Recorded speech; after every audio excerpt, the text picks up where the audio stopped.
Welcome, everybody, to another edition of the C3 Friday Free for All, the show that is for Carolina Panthers fans by Carolina Panthers fans. We appreciate you all spending your Friday evening with us, like you do every Friday at 7 p.m. If you would like to join the show and be a part of this discussion that we have every Friday, well, then I invite you to use the link pinned to the top of the YouTube chat, also to the top of the Facebook chat. It's also in the description below both videos. And we appreciate y'all, man. We have an incredible show for y'all tonight, man. And we're ready for this discussion that y'all will generate. Are the Panthers still contending for the NFC South? Who's your favorite rookie thus far? Does Bryce Young have potential to change the trajectory of his entire career? We're going to talk about all of that tonight on the show, on the C3 Friday Free for All, and we appreciate y'all for being a part of it. First up, you know him, you love him. He's probably going to tell you to shut the hell up. It's Panther Pickle. Pickle, what's up, brother? What's up, folks? Yeah. Am I the only one? That's a bad echo. Trigger, bro. You have to mute your mic. Hold on, let me mute you, bro. Yeah, Trigger, you gotta put your earbuds or your headphones on, brother. All right, go ahead. Yeah. All right. Yeah, this is weird. I had to mute you. I tell you what. Trigger, I had to mute you, bro, because your microphone's still coming through the background. Go ahead, Pickle. Yo, Pickle don't need no help fucking up. I can do that all my fucking life. You know what I'm saying? I mean, Trigger, fill up already. Yeah, have a great day. By the way, just because everybody needs to understand something, for future references, there does not exist a time that I'm alive and breathing will you hear Alabama and Georgia are better than Tennessee. That will never happen, ever exist. I don't care if Tennessee gets beat a zillion to nothing. I'm never going to say that other team's better. So y'all, G-Baby, wherever you are, suck it up, Buttercup. You don't know what you're talking about. Go take your Georgia-loving ass and move it right on. Snap. Come on now, Pickle. Sing that song. Yeah, you know there's a big matchup. Nobody wants to hear that damn song, Pickle, so shut up, Jake. Nobody wants to hear that dumb shit. But we will move on because, listen, man, you know that it would not be a Friday free-for-all without my brother, the brand ambassador, D's Ill Skills. D's, what's up, brother? Welcome back to the free-for-all. Thank you so much, Cody. I'm glad to be here and excited to be a Panthers fan.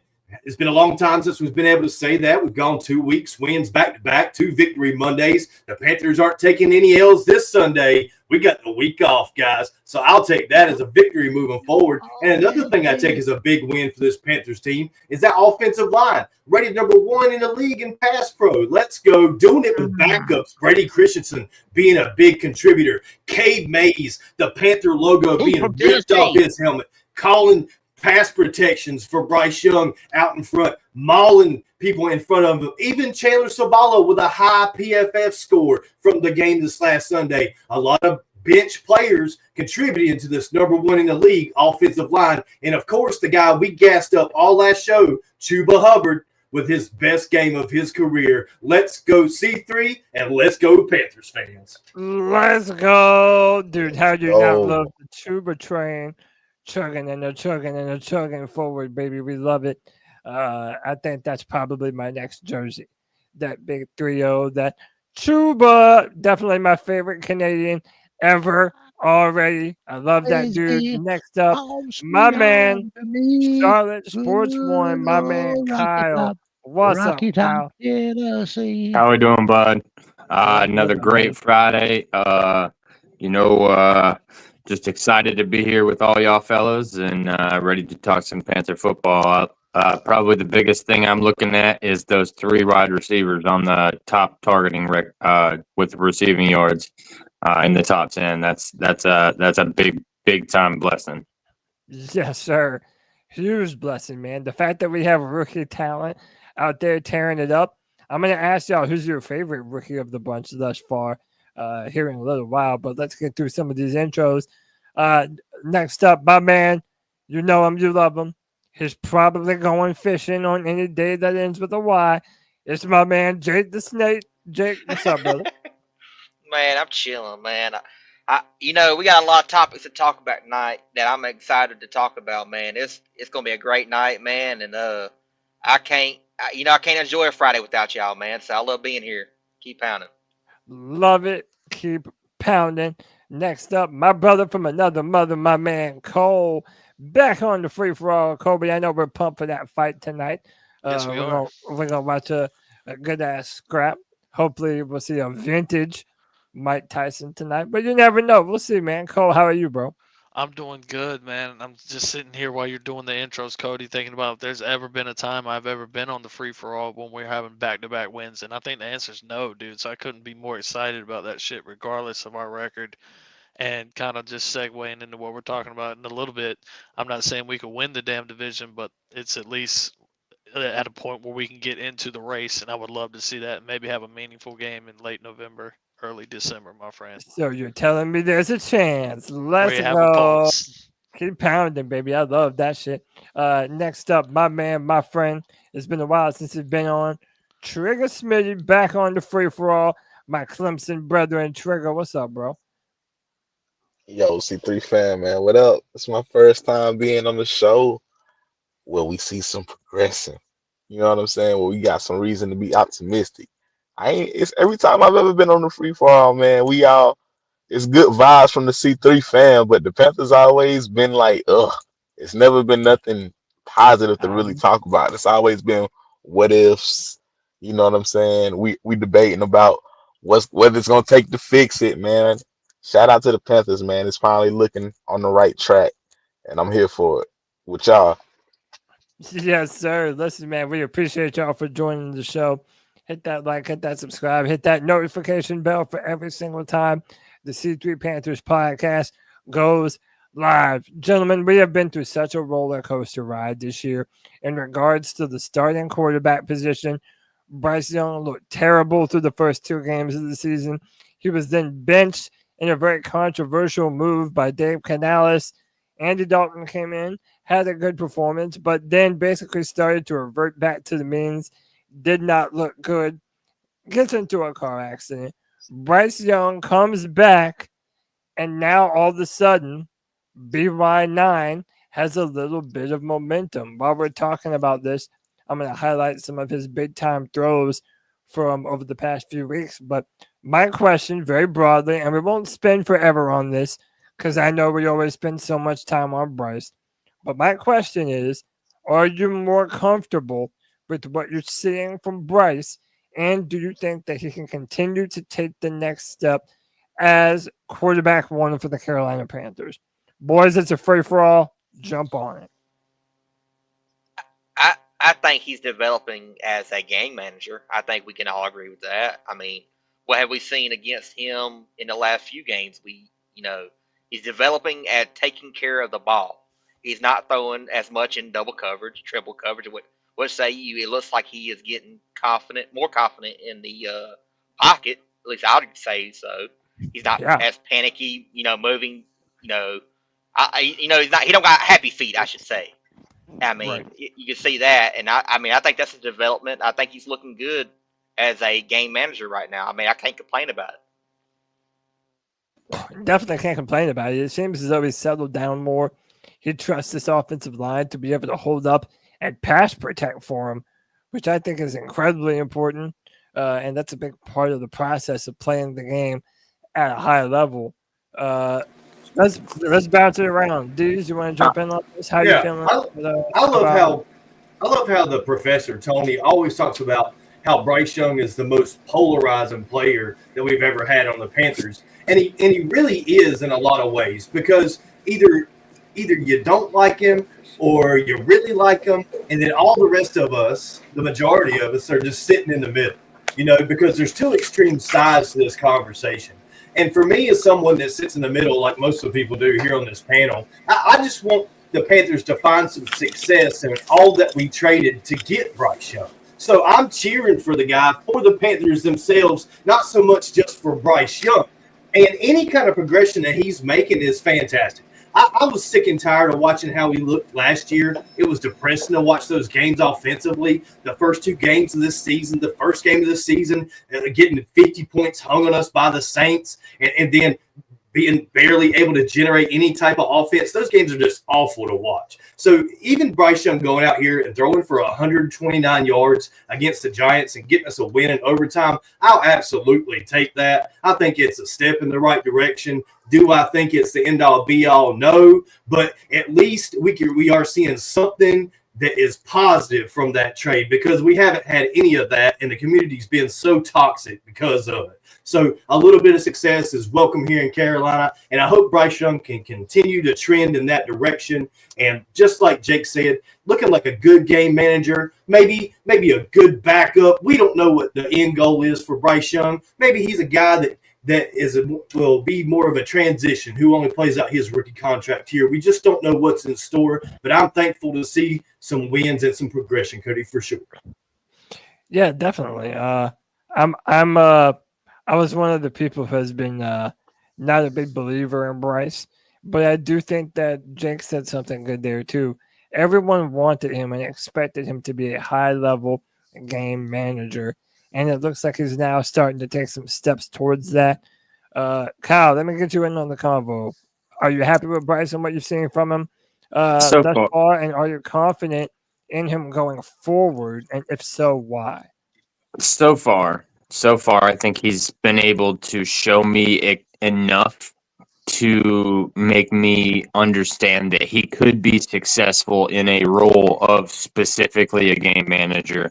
Now, I will say on my Twitter this week, I posted the video of Cam running out on the field for his second game back, the game after Arizona. And, I answered Pickle's question, how do you define a franchise quarterback? Somebody that when they run on the field, you don't think about the opponent. You don't think about the weapons that they have or the things that they can do. Because you feel like you have that person on the field that can win you the game, and every game has the chance of being won when this man is playing the way that we expect him to. So until Bryce lives up to that, not do what Cam did, but live up to that expectation, live up to that hype. I don't need him to play like the best franchise quarterback in the world, but I also need him to kind of take over the energy, even in some small part, Yeah. I agree. That leadership role. Go ahead, Pickle, and then I'm introducing people. Yeah, I agree. And, I did ask a question a while back on my Twitter because I wanted to know what people definition of franchise quarterback. And, I got a good response from a good many people, and some really good people and some really different responses. And, to me, a franchise quarterback is about leading the team, not being part of the team. You're actually in front leading the team in the battle. To me, a franchise quarterback is a guy who can make all the throws with accuracy. Franchise quarterbacks are not perfect. So if you got a negative, that's fine, but you've got to have pluses in the rest of it to me. To me, Bryce Young is not a franchise quarterback yet. I don't know that he ever will be. But Bryce Young right now, to me, is proving that he can play in the NFL. That's all he's proven. He hasn't proven that he can be a leader.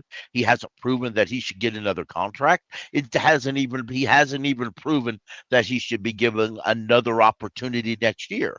All he's done is proven that he can play in the NFL. And that's a big step. Now the rest of this year, he may prove that, hey, I can do this thing. And maybe even if he gets an opportunity next year, he may prove a lot more. And right now, to me, it all rests in his hands for him to prove to everybody, including his fans, that's backed him 100%, that they were right. He has to prove to the haters they were wrong. And right now, I'm just a Carolina Panther fan sitting on the sidelines waiting for him to be the person that was drafted to be. Great I answer. think we all are, man. Let me go to my man Trigger Smitty. Trigger, will let me get your take on Bryce. What you like, what you still want to see going forward. Do you have faith in him? And then I have two people that I'm going to introduce into the show. Go ahead, Trig. Man, listen, I had all the faith in Bryce, bro. Into these first two games, I seen him play scared. You know what I'm saying? Like, whether he played good or bad, I had never seen dude play scared. So I kind of been on the Cam ever since then. What he's doing, I see development, but I can't really judge the last two, bro. You know what I'm saying? Because he still turned the ball over in Denver. That was critical. You know what I'm saying? And I really chalked this win up in Germany to in the defense. You know what I'm saying? Yeah. So, like, yeah, I agree with everything Pickle just said, bro. You got to prove that you're a starting quarterback. Then you can prove if you're a franchise long-term option. But for this season, the best performance we've seen from the offense, the best quarterback we've seen play, the best quarterback play we've seen came from Andy Dalton versus the Raiders. You know what I'm saying? And as long as that's Yeah, the case, like even if you play out the rest of the season, if the best performance we saw all year came from Andy, then that it's nothing else to really say. You know what I'm saying? That's not saying he Yeah. won't be a good quarterback or he can't be successful. It also depends on where we picking too, bro. Like, you know what I'm saying? Yeah. Who's available, where we're picking, the amount of free agents that we're going to have that we end up signing, who we bring in free agency, who we let go. I tell you what, though, I love the fact that the Panthers put so much money into this offensive line, especially at the Oh, yeah, man. interior. And that's going to be the reason why Bryce even has the opportunity to prove himself, because he has that pocket to be able to throw from. I'm going to be honest, I still don't like Bryce's drop. That sort of shuffle step that he has, I just Right. don't love how it causes him Happy to feet. not tether his feet to his eyes. And I feel like sometimes that's why his footwork gets a little wonky. To be honest, I felt like Cam Newton at times in his career also had that problem He a did. little bit. Right. Not necessarily with the drop, but not being able to tether your feet to where your eyes are looking. He was That throwing his caused- back Right. foot all the time. Yeah, that causes some Right. inaccuracies. And Bryce doesn't have the horsepower that Cam Newton had to be able to muscle some of those throws, even though they're off of the back foot. Let me welcome some people in here. We got Nick from Tri-State. Nick, what's up, dude? Oh, Leave that what's comment good? up, Cody. What's good, fellas? What's going on? Hey, that comment by Drip was right on the head. That Yeah, comment I you just was had getting- up by Drip, I agree. that hits it right on the. That's And- right on the head. That a and number I- one overall Yeah, I pick understand is that. supposed to be a game changer, not a game Right. manager. Right. And I you know, understand that's been I one of the reply- main criticisms of him. But do we feel like he is at least starting to take a step forward? Because what we gave up to give him He's or to get him, that's done and over with. You know, like that's right. in the books. But look That's how what- bad it's gotten. 15 of 25 for 126 is like, oh my God, he's showing progression. Like, come on now, let's be honest. but at least with it's not ourselves. worse than Well, that. it- Like it was it- starting to it's get to the point But where it was listen, embarrassing.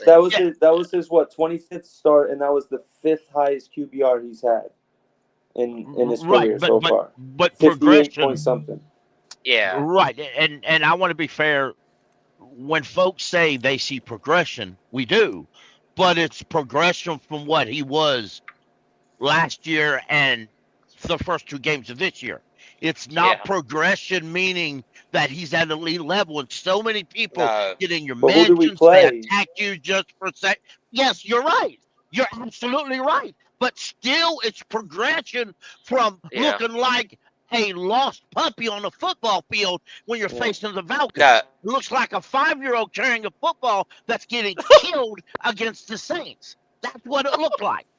And Damn, reality he's is, a 5-year-old. he looked like a crying little girl on his knees saying, "Pull me down, hit me, pull me down, hit me." Oh, That's dang. what he looked like. Now, to advance it to what he looked like the last few weeks, He looked like somebody who actually knew. Okay, I got to get rid of this. Football. He looked like he wanted to play football. He open. He looked like he knew remotely what he was doing. That's progression for him. Nobody that's saying what he saw. True. Sustain it. Not nobody. There are people. To sustain it and be better in here. Still. You're gonna hear King Bryce. All hail King Bryce. Now, Panther Pickle, don't believe in all hail King Bryce. Oh, shit. I don't believe in that. So I'm not even gonna say. I'm not even gonna give you a hell yeah, Bryce. I'm about to give you shut the hell up, Bryce. Well, and I have another question that I want to ask everyone that's related to this. But let me let me get Cole in here. Cole, what say you, brother? How you feel about Bryce? I feel a lot better about Bryce than I did a month ago. I was ready sir. to give up on him. I figured we were going to be top 5, and I wanted a quarterback. Nobody on this earth could tell me otherwise. But if he's winning games and he is looking better, I don't give a damn what his stats are, and he's not turning the ball over at a reckless rate like he was. Like, that's a start compared to how he was last season. Does he still need to pick it up to be expectations and all that good shit that we need? Absolutely. He's not even close to that. But there is a chance. At one point in time, Cody, I didn't think there was a chance he could bounce back, but I do think there's a chance he can maybe live up close to those expectations. I won't say over them. Yeah, I feel like everybody's giving him the opportunity to continue to prove himself. And that's really all we can do right now. You know, if he plays up to par, yeah, good for him. But I don't think he's proven anything to anyone by any strength of the imagination. But, man, listen, let me welcome in, hailing from Newcastle, England, my man, C3 Brit Panther, Alex, back in the building. What's up, brother? How's it going, boys? And happy Friday, or Saturday as it is for me. Hope you are all What's keeping good, well. dude? What's up, man? How you feeling about Bryce Young? How you think his progression is coming? How do you like what you're seeing? Just in general, how you feel about Bryce and how he's playing and moving forward? Yeah, I mean, I want nothing more than say I'm happy with Bryce, and that Bryce is, you know, proving we're all wrong. And he seems like a really nice guy. So I don't want to slate him or anything like that. But I don't think what we've seen from him yet is enough to say this guy is going to lead us to anything. I certainly don't think we're going to go out in a week's time and beat KC, which I know a lot of people are saying online, like, oh, we're going to take this now to KC and really show them who we are, sort of thing. I think we all need to keep our feet on the ground a little bit. We've beat 2 teams that were on their knees, basically waiting to be executed, and we've done that. And both of their managers have paid their head coaches have paid the price for that. So that just goes to show where those 2 teams that we have beat are. But the good thing, I suppose, is that Bryce at the minute is performing to a level where we at least look functional. We at least look like a team that can get the ball to Chuba, who can, run with to victory, hopefully. We've got 3 rookies there that are looking really good, and Bryce has seemingly got quite a good connection with them at the moment. All I really want from him, to be honest, is to allow us to shift our focus to where all these other holes need plugged. I don't think Bryce is going to be the quarterback that's going to take us where we all want to be. I don't think he's going to be the guy that takes us to glory. But if he can be the guy that, look, we all know what we spent to get him. I don't think he's going to be that guy, and we're just going to have to forget about what we've given to get him. He's here now, as he said, Cody. That's all history. But if he can be the guy that keeps us functioning, keeps us ticking over, and allows us to use our picks and our trades to plug the gaps that we've got pretty much everywhere else in the team, then that's enough for me. And I feel for the last couple of weeks, he has shown that he can at least function as an NFL quarterback, at least against other teams that are comparable to our stature, which I still don't think is particularly very high. Yeah, no pun intended.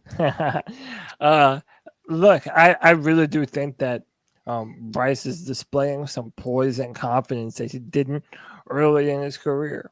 And I like the fact that he's getting the ball out quick. Where it seems like there is a trust there that there wasn't there before. And that's, again, I haven't even loved Dave Canales' play calling. I feel like the past couple of weeks, our offense at times scored. It's been mid. I feel like the offense had scored in spite of the play calling. I feel like they did too much cute shit. But you also made a great point there, Alex, that all the teams that we've played thus far, they've all been bottom feeders who ended up firing their head coach right after. So they've been bad teams. Kansas City Chiefs fans are already making memes about Bryce Young and the Panthers being the ones to beat the undefeated Chiefs. I don't know if that'll happen. They have to play Buffalo first. That's going to be a marquee matchup this Sunday. But I wanted to ask y'all this question in relation to Bryce Young. There are a lot of people who seem to feel like Dave Canales almost has an axe to grind against Bryce in his refusal to outright name him the starter and say, yes, Bryce is the guy going forward. Dan Morgan also wouldn't come out and say anything about not trading him or him being the guy that they believe in the future. A lot of people, especially on Twitter, have gotten really upset about this because they feel like, why are you not throwing all of your vote of confidence behind Bryce Young? Is this a conspiracy or is there some truth to the matter? Why isn't Dave Canales more willing to jump on Bryce as the starter going forward right now? What did he Why do? should he? Bryce has shown him that he cannot have a full lunchbox and still be able to handle his business. Right. I mean, when Bryce came into the league, people painted him the golden child. People said that, he was absolutely the starter. Shoved to be the starter. He looked horrific last year. He looked horrific the first two games, so you bench him. You know what? Bryce has been handed everything in his life.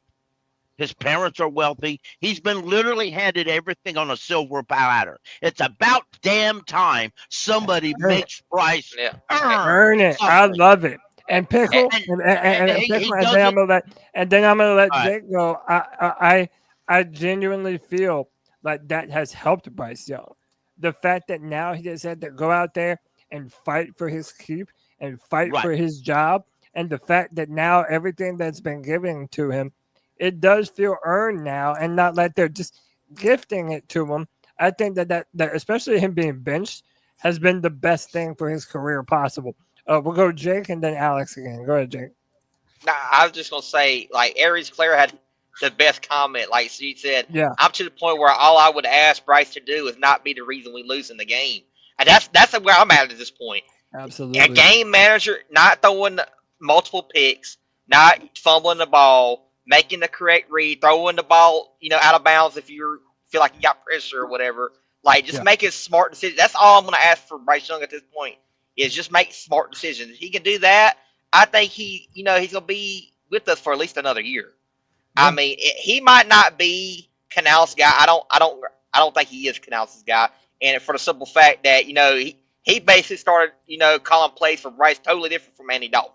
We all seen that, right? It's night and day. He's not letting Bryce Young make them plays. Like, there might have been one or two that he's opened up and maybe gave him a chance to capitalized on it. And I think Bryce has actually hit a couple of those that that he used to give Andy Dalton that he started giving Bryce Young.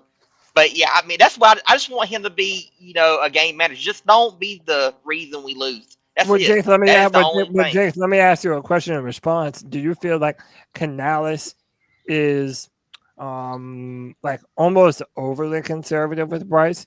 Like, do you think that he almost needs to let Bryce open up and call for him the same type of deep plays that we perceive Andy getting and not him? I feel like he's getting pressured. I mean, he's a rookie head coach. I think he's actually taking more pressure on himself than he should. I understand that. Like, he is I don't think we understand how much of a rookie head coach this guy is. I mean, not only is he a rookie head coach, he's only a second-year offensive play caller. I mean, he's basically a rookie in that regards too. So I just think it's got a lot of pressure to put on his shoulders that I think that he's taking on that he don't realize that he don't need all that pressure put on him. Just relax, dude. I mean, you're not getting fired year one. I mean, I've said this multiple times. David Tepper can't afford. I mean, if you're talking about money wise, he can't afford, but in media wise, he can't afford to fire a coach year one. He really can't. He just cannot. You're safe, dude. Just relax. So it's almost like he has no reason to not turn things up and call all the plays. Just one, to see if Bryce is capable. Two, see if he actually does have the right play call at the right time. And three, just to continue to let this offense be the most high-powered version of itself. Yeah, I'm with that. Let me go to Alex again. Then we'll introduce someone. Alex, do you feel like Canales is handling this the right way with Bryce Young? Yeah, personally. I mean, for me, you have to answer this question with another question, and that is, do you get the confidence that when Bryce hits the field, that next drive is going to be longer than a 3-and-out? And the answer to me is no. Most of the time, when he comes on the field, my expectation is this is going to be 3-and-out, and I'm excited when it isn't. So for me, the answer to that question of why is Canales not backing Bryce to be number one is fair enough. Like, until that fear of where this drive is just going to be 3-and-out disappears, you can't commit to Bryce. For now, we're getting excited that Bryce is doing things that every other quarterback is doing in the league and has done consistently for the most part. There obviously are exceptions. But, like, you can't possibly come out and say, he is my guy, when me as a fan all the way over here, not particularly experienced in the sport, I will admit, can see that, and I have the feeling that I don't have confidence that this guy's going to do anything more than 3-and-out every time he hits the field. Like, why would you back that? I think he's totally right in how he's managing it. Making him earn it. Make him go out there. He should make him earn it, bro. Like, go ahead, Trey. Yeah, he should make him earn it. But like I said earlier, bro, like, the best performance belongs to Andy Dalton. So why should I commit to you? I need to see you. You ain't got to win games, this and the third, but I need to see that Green Bay from last year, Bryce. 300 yards, couple touchdowns, no interceptions. I need to see about 3-4 of those. You know what I'm saying? To take it seriously. Because if you're just doing what you're doing on a week-to-week basis, I mean, who's to say that we can't put Andy Dalton in there? But to be honest, we shouldn't win no more games, man. I like to see us beat Dallas, maybe win one division game, but we desperately need a top 5 pick. Whether we get a quarterback we can pull the upset over KC, Trick? Hell no. He said hell no. He said hell no. With this defense, we're averaging 30 points a game. We're allowing 30 points a game. But hey, our defense got better, though. It got a little bit better. I'm just saying, though, now you had Ashawn Robinson having a great game last don't forget Warnham. Last Sunday. You added DJ Warnham, and he was nice show out. Now I feel like we might even be able to see the best version of Jadeveon Clowney going forward. Don't forget Josie Jewell. Josie Jewell had a great takeaway.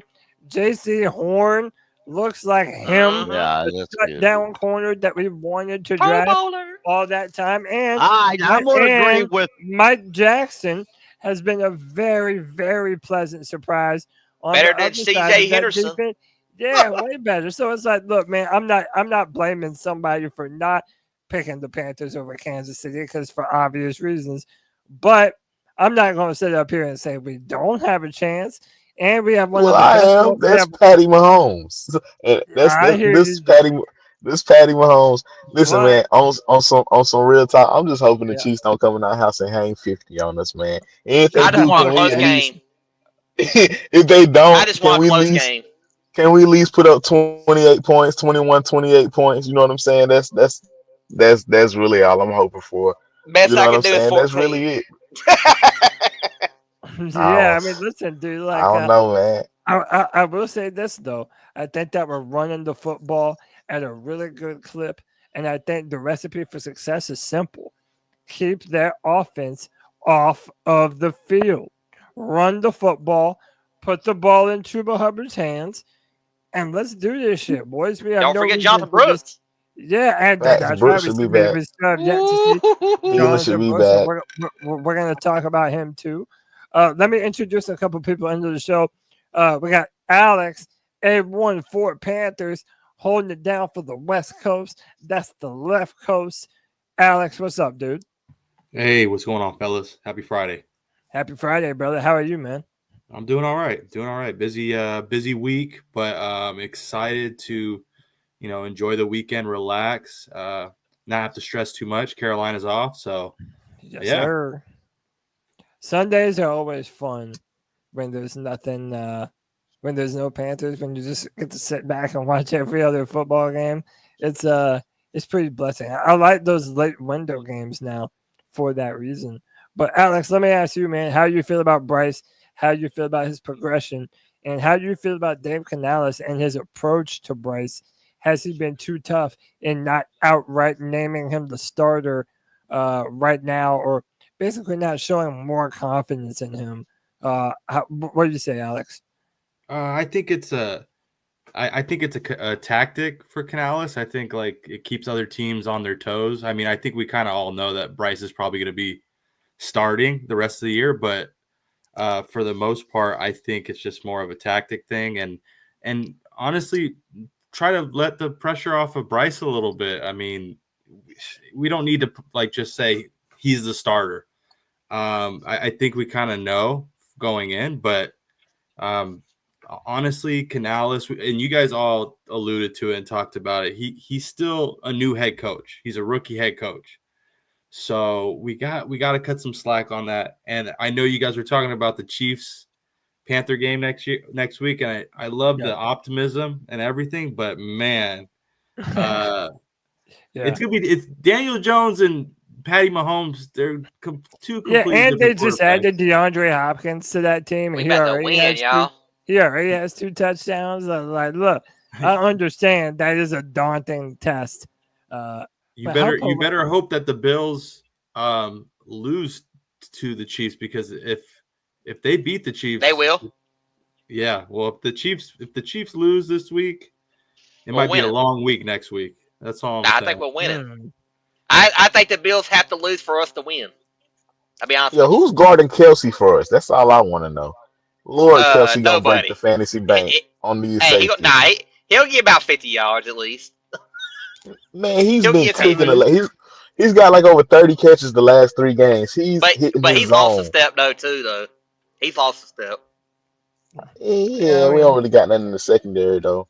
I just hope that we could get a little bit of pressure on Pat Mahomes, because if We he's will. back there cooking marshmallows, it's gonna be a long day. It's gonna be a long day. Nah, one of them's gonna be lit. One of them and Clowney, yeah. It's gonna be on. Man, Kareem Hunt been running well too. Yeah, Yep. it really makes me mean- envious that we didn't get to see what this defensive line, all healthy, could have been able to be between Ashawn Robinson and Derek Brown and DJ Wanham. Now Jadeveon Clowney. Maybe that would have been a little more formidable. Than That would have been Kevin a solid Kennedy. D line. I'm just that's what I'm just saying. glad he Shout got out over to them Kevin. blood clots, bro. That Yeah, was shout out serious. to I'm just Dan. glad that Yeah, really. Especially after a surgery like that. Dude, that's a Mhm. bad feeling. Shout out to White Chocolate Espresso. He was saying for a while that the D line had potential to be very good. But listen, man, let's move on from Bryce. Already spent 42 minutes talking about Bryce. We're going to continue to talk about Bryce. But, dude, how about the dynamic trio, man? The rookie receiving yards leaders. The Panthers have 3 of them in the top 10. Jatavion That's right. Sanders, Jalen Coker, and Xavier Liggett. My That's question right. to everybody on the free-for-all, who has been your favorite rookie thus far through week 10? Jump on it, boys. It's a Sanders. free-for-all. Jatavion Sanders, the way Tell he me about runs it, people Pickle. over when he catches, hell to the yeah. I want to see more of that. that would have been my first answer too, but I gotta go with the UDA, bro. I gotta go with the guy that a bunch of people counted out. Coker, man. Like, well, I've seen this dude, the way that he is polished on running his routes and stuff is phenomenal for UDA. I mean, we ain't had one of them in a hot minute. Right. I can accept that one. Very long time. Diesel Skills, you still with me? Yep. And for me, I'm going to go Xavier Legette because that's the one we haven't gone yet. I like Excel when we drafted him because of his speed. We got to remember he ran a 4.3 at the combine. Along with that, the guy's 225 pounds, 6'1", ton of muscle on him. He's going to continue to develop as a route runner. Pickles pointed that out multiple times that he hasn't truly developed into a great route runner in the NFL yet. And I don't think that he's been completely utilized to the top of his potential either. You pointed that out in the Canales play calling. We saw some in the rounds with like a Tompkins and things like this. These types of plays should be going to Excel. I'd like to see some tunnel screens thrown to Excel with the interior of the offensive line playing like it is. I mean, it could be a deadly play. We need to work some of this stuff into the playbook, force some more touches to Excel, and also we need. I know we've been talking about Bryce, but a lot of the things is he's not taking the shots. He needs to take more shots and give Excel some jump balls down the field. We saw Andy doing that, and it paid off, and that's why his numbers are what they are. So I say continue to feed Excel the football, and the Panthers will be handsomely rewarded. I love that, bro. Feeding him the football. That's what you drafted him for, man, to be that number one. Go ahead, Trig. Let me say this, man. Excel is a baller. You know what I'm saying? But when they played Clemson last year, you remember that screen pass they threw Cody, and he just dropped it, and we picked it up. His hands are not consistent enough for me yet. You know what I'm saying? Maybe he'll get with Smitty in the offseason and work on that, but I've just accepted the fact that it's going to be like maybe 1 or 2 drops a game. Yeah, Like, and Panther Pickle brought this up last Friday. He did an interview, and apparently he has an injury in his right hand. He does. And after the season, he's going to have to get a surgery to get it repaired. So And it's maybe his that main has hand something. too, Cody. Yeah, maybe that has something to do with the trick. I don't know, but you're right though, man. Drops have been a problem. nah, he was dropping passes in preseason before that injury even happened too. So I mean, Okay, like, a hand surgery you're right. You're not that'll wrong. He has to get better for sure.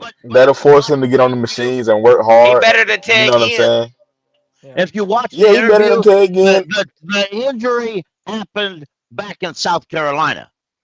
He's got a long-term injury in that hand. It happened in South Carolina, and everybody thought it would just go away. Yeah, he thought the same way. He thought it was going to go before away. he came to the NFL. Yep. He did say that. You're right, I've Pick. kind of said it from the But beginning. Coker's my favorite. All right, well, go, tell me why Coker, and then we'll go Alex. Go ahead. Coker my favorite, man, because he got that dog, he got that underdog, he got the story, and he wanted to be here. You know what I'm saying? And he plays like he wanted to be here. He plays hard every play. Best route runner, probably other than Thielen on the team. Maybe the best hands. The way he plucks the ball out the air, he catches it with his hands. And he's real sneaky the way he gets upfield. Like, he'll get upfield and get a first down when he's not supposed to. He does it effortlessly. So he's real polished. Like, everything Smitty told us about him, I mean, it's showing. I guess that's why a lot of us were like holding our breath when he didn't make the initial 53. We like, dang, is he gonna clear waivers? You know what I'm saying? Because this is what we thought. This is what we were expecting to see from a UDFA. Something we ain't seen since like Andrew Norwell. No, you're So, right. yeah, I rock with Development was Coker. definitely there. Yeah. I love having an undrafted free agent to pan out for us. That doesn't happen for us very often. And you're right, Andrew Norwell was probably the name that we all remember the most, being undrafted, coming in, balling out, and becoming a big part of what we do. Hold on. I know I said Alex could go next. I got to welcome someone into the show. Vegas Drew, how are you, brother? Good. How are you guys doing? Good, man. How are you? Chilling. No, just chasing my little boys around here, just doing the I hear same you, old brother. thing. Who's been your favorite rookie thus far this season, considering we have 3 of them in the top 10 rookie receiving yards. Jalen Coker, Jatavion Sanders, Xavier Legette. Well, everybody, like, I feel like it's I don't want to say it's unfair, but it is a little bit because I think everybody, especially it's like a Panthers fandom thing where we all have like a soft spot for like a undrafted dude. I think that's like everybody likes underdog type of thing.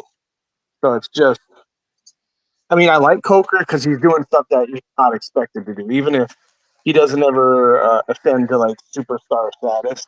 He's still, even if he's just a dude, like he's still going to be, because he's undrafted, like he's going to seem like a better option. We expect XL to be performing at a high level because he's drafted one. Not drafted, drafted in the first round, I should say, sorry. But I mean, I like XL. I feel like we should be getting the ball and more like open field. I like when he ran that little reverse, that screen or reverse to him.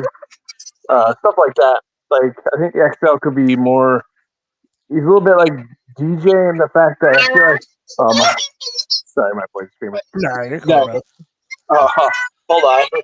No, you're good. We'll come back to you, man. Take care and do your dad things. Hey, Cody. Yeah. Real quick, shout out to the Ravens offensive coordinator Tom Monken. When I asked about Dante Johnson, he said, we're continuing to try and find ways to get him on the field, but we haven't lost anyone.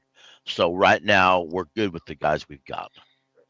Yeah, I was just trying to say, I'd like to see us try to get XL the ball in more like different ways other than like just throw him deep with jump balls. Like, yeah, he's a threat in the red zone, but I feel like we're underutilizing him in the rest of the field.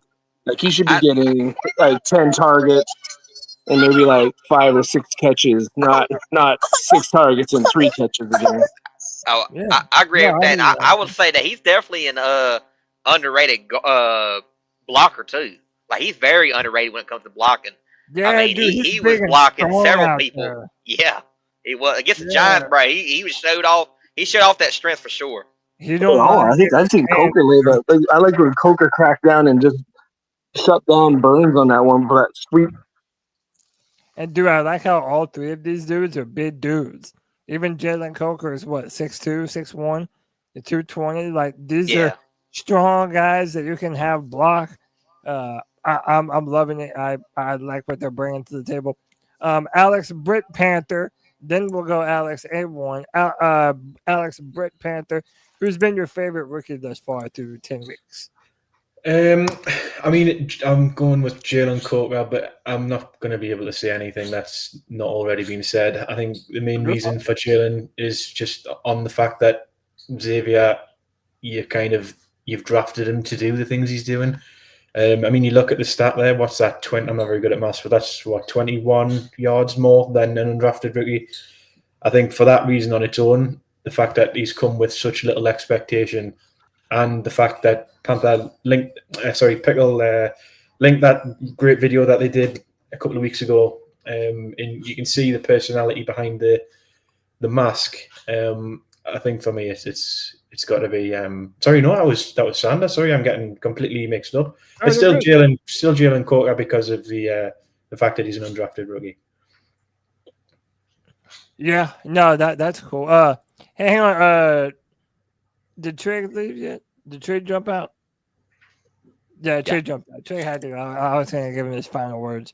No, listen. There is no wrong answer, by the way. Like, all of these dudes are awesome. I'm going to agree with Pickle. I'm going to pick Jatavion Sanders just because, I love the fact that we have another dependable tight end that can come in here and do work. And as I've said before, tight ends normally don't come into the NFL in their rookie season as reliable pass blockers or run blockers. And Jatavion Sanders has picked it up so much faster than anyone even thought that he was going to. And I think that's a big-time addition to our team.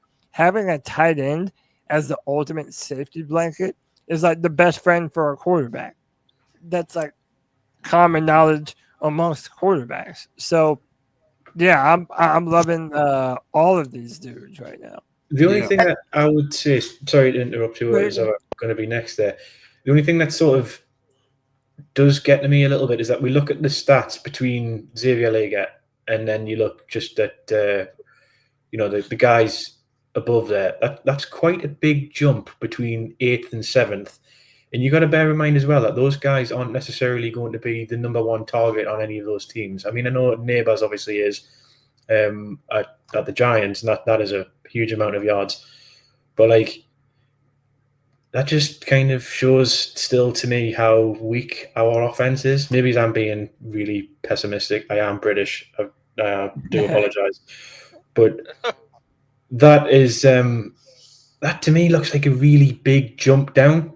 You got to remember that these other teams, those three are basically our entire offense. These other teams above us and those other rookies are part of other teams' offenses. They're not the only player that's taking yards. I think that just shows the deficit that we have.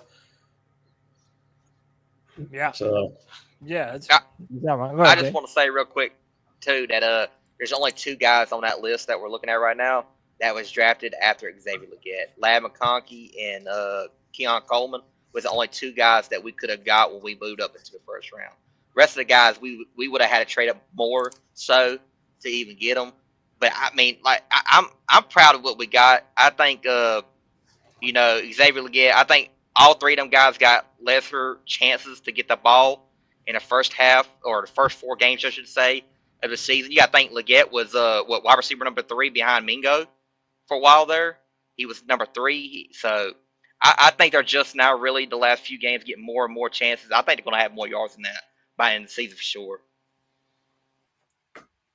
I'm pretty sure Coker got a fat 3-year UDFA deal. I think he's signed already. I think Coker got a good deal from the Panthers, if I remember correctly. So he's locked in. Still good though. I'm pretty sure. And Malik Neighbors, like Panther was talking about, Malik Neighbors has almost 90 targets this season. Yeah. None of these 3 guys has anywhere close to that many targets. I mean, not even half, I don't think. And my question to you guys or anybody in the chat, because the chat knows this stuff, does any one of these 3 rookies, have they played every game this year? Because I don't think that they have. I think there's been a week or 2 for each one of them that they haven't been active. So these guys being this high on the leaderboard is even more impressive when you calculate that into it. Yeah, and you're right. I don't think any of them have played every single game. So that is really impressive. The moments that they do get the ball in their hand, it's pretty impressive. Go ahead, Pickle, then I'll get Cole. Yeah, real quick. Jalen Coker signed a 3-year deal when he came here as a UDFA, but when we cut him to put him on this practice squad, that eliminated that deal. So he is an exclusive right free agent. So he'll be here next year as an exclusive right free agent, which basically means that we have first dibs and the only dibs on him. The only way anybody can touch him is if we give them permission. So give up draft picks too, right? Pickles? Right. Just like Cade Mays. No. We just so if somebody calls us and say, "Hey, we want to talk to Jalen Coker," we say, "Yeah, well, too bad," and that's all. That's it. They don't. They have to ask our permission to talk with him. Now, Cade Mays is a restricted free agent, which basically means is what you're saying. We say, okay, if you want him, you've got to give us a 3rd round pick. Yeah, a right pick. And yeah, that's we have the rights, and we have the first right. We have the first rights to match the contract you're offering him, and then if we can't do that, then you give us a pick of some sort. I get you. So, Cody, give me the question right quick. Works. I'll just jump back in there. Yeah, no problem, Billy. Who's been your favorite rookie thus far through 10 weeks, considering we have not 1, not 2, but 3 players in the top 10 rookie receiving yard leaders? Who has been your favorite thus far? Who are you most impressed with through 10 weeks? Personally, Cody, I'm going to have to say Jatavion. I love the way he plays, man. Like he has a rep. I'm not even going to say a rep because it never got that bad, but people were knocking him because he can't run block. But I've seen him be a decent run blocker. I don't see where the issue with that is. All everybody knows his speed. We finally saw him get up to top speed, and he is really fast for a tight end. He's going to be a matchup nightmare going forward, just like Xavier is going to be. And I just think that when you get into the leadership, and he's just like somebody that you are going to want to play beside, and Jatavion could be a cornerstone of this offense for years to come. Yeah, I like that. I like that all day, baby. All What's crazy day. is I like XL, but imagine if we would have gotten the guy. I remember way back in the draft, I was pushing for Lad McConkey. I was like, I think Yeah. if we knew Coker was going to be good, and we had Lad, and I feel like Lad would probably fit in this concept a little bit better. But it is what it is. Then we probably would have got rid of Thielen. And Lad McConkey has looked pretty good through this point. Hey man, let me welcome in my man, Shawnee Boy 420 back on the free for all. Sean, what's up, brother? Hey y'all, how y'all doing, man? Yeah, doing Chilling. good, boy. Welcome back to the free for all, brother. Hey, let me ask you, who has been your favorite rookie through 3 weeks of the season? JT Sanders, Jalen Coker, or Xavier Leggett? Bro, I'm biased, man. But I love all of them, really. But Coker, man, Coker, he's my favorite, man. Yeah, Coker. he's a dog. But like, dude, I hate to say a favorite, man, because like Coker and Leggett are like even, dude. Yeah. Coker and Leggett are even. I can't name a favorite, man. I can't. I love them both the same.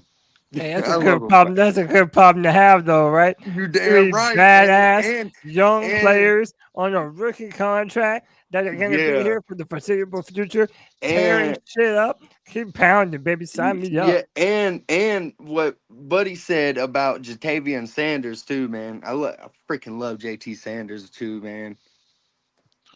Awesome Yeah. stuff, man. Yeah. Can you say dogs? No. All of them. There is no All right, wrong man. answer. There ain't. All There right, is man. no wrong answer, man. I mean, shout out to Dan Morgan for going on a quest far and wide to bring dogs to the Carolina Panthers. You know what I'm saying? Yes, sir. That's what he does. Let me ask this to y'all: do y'all feel Dan Morgan?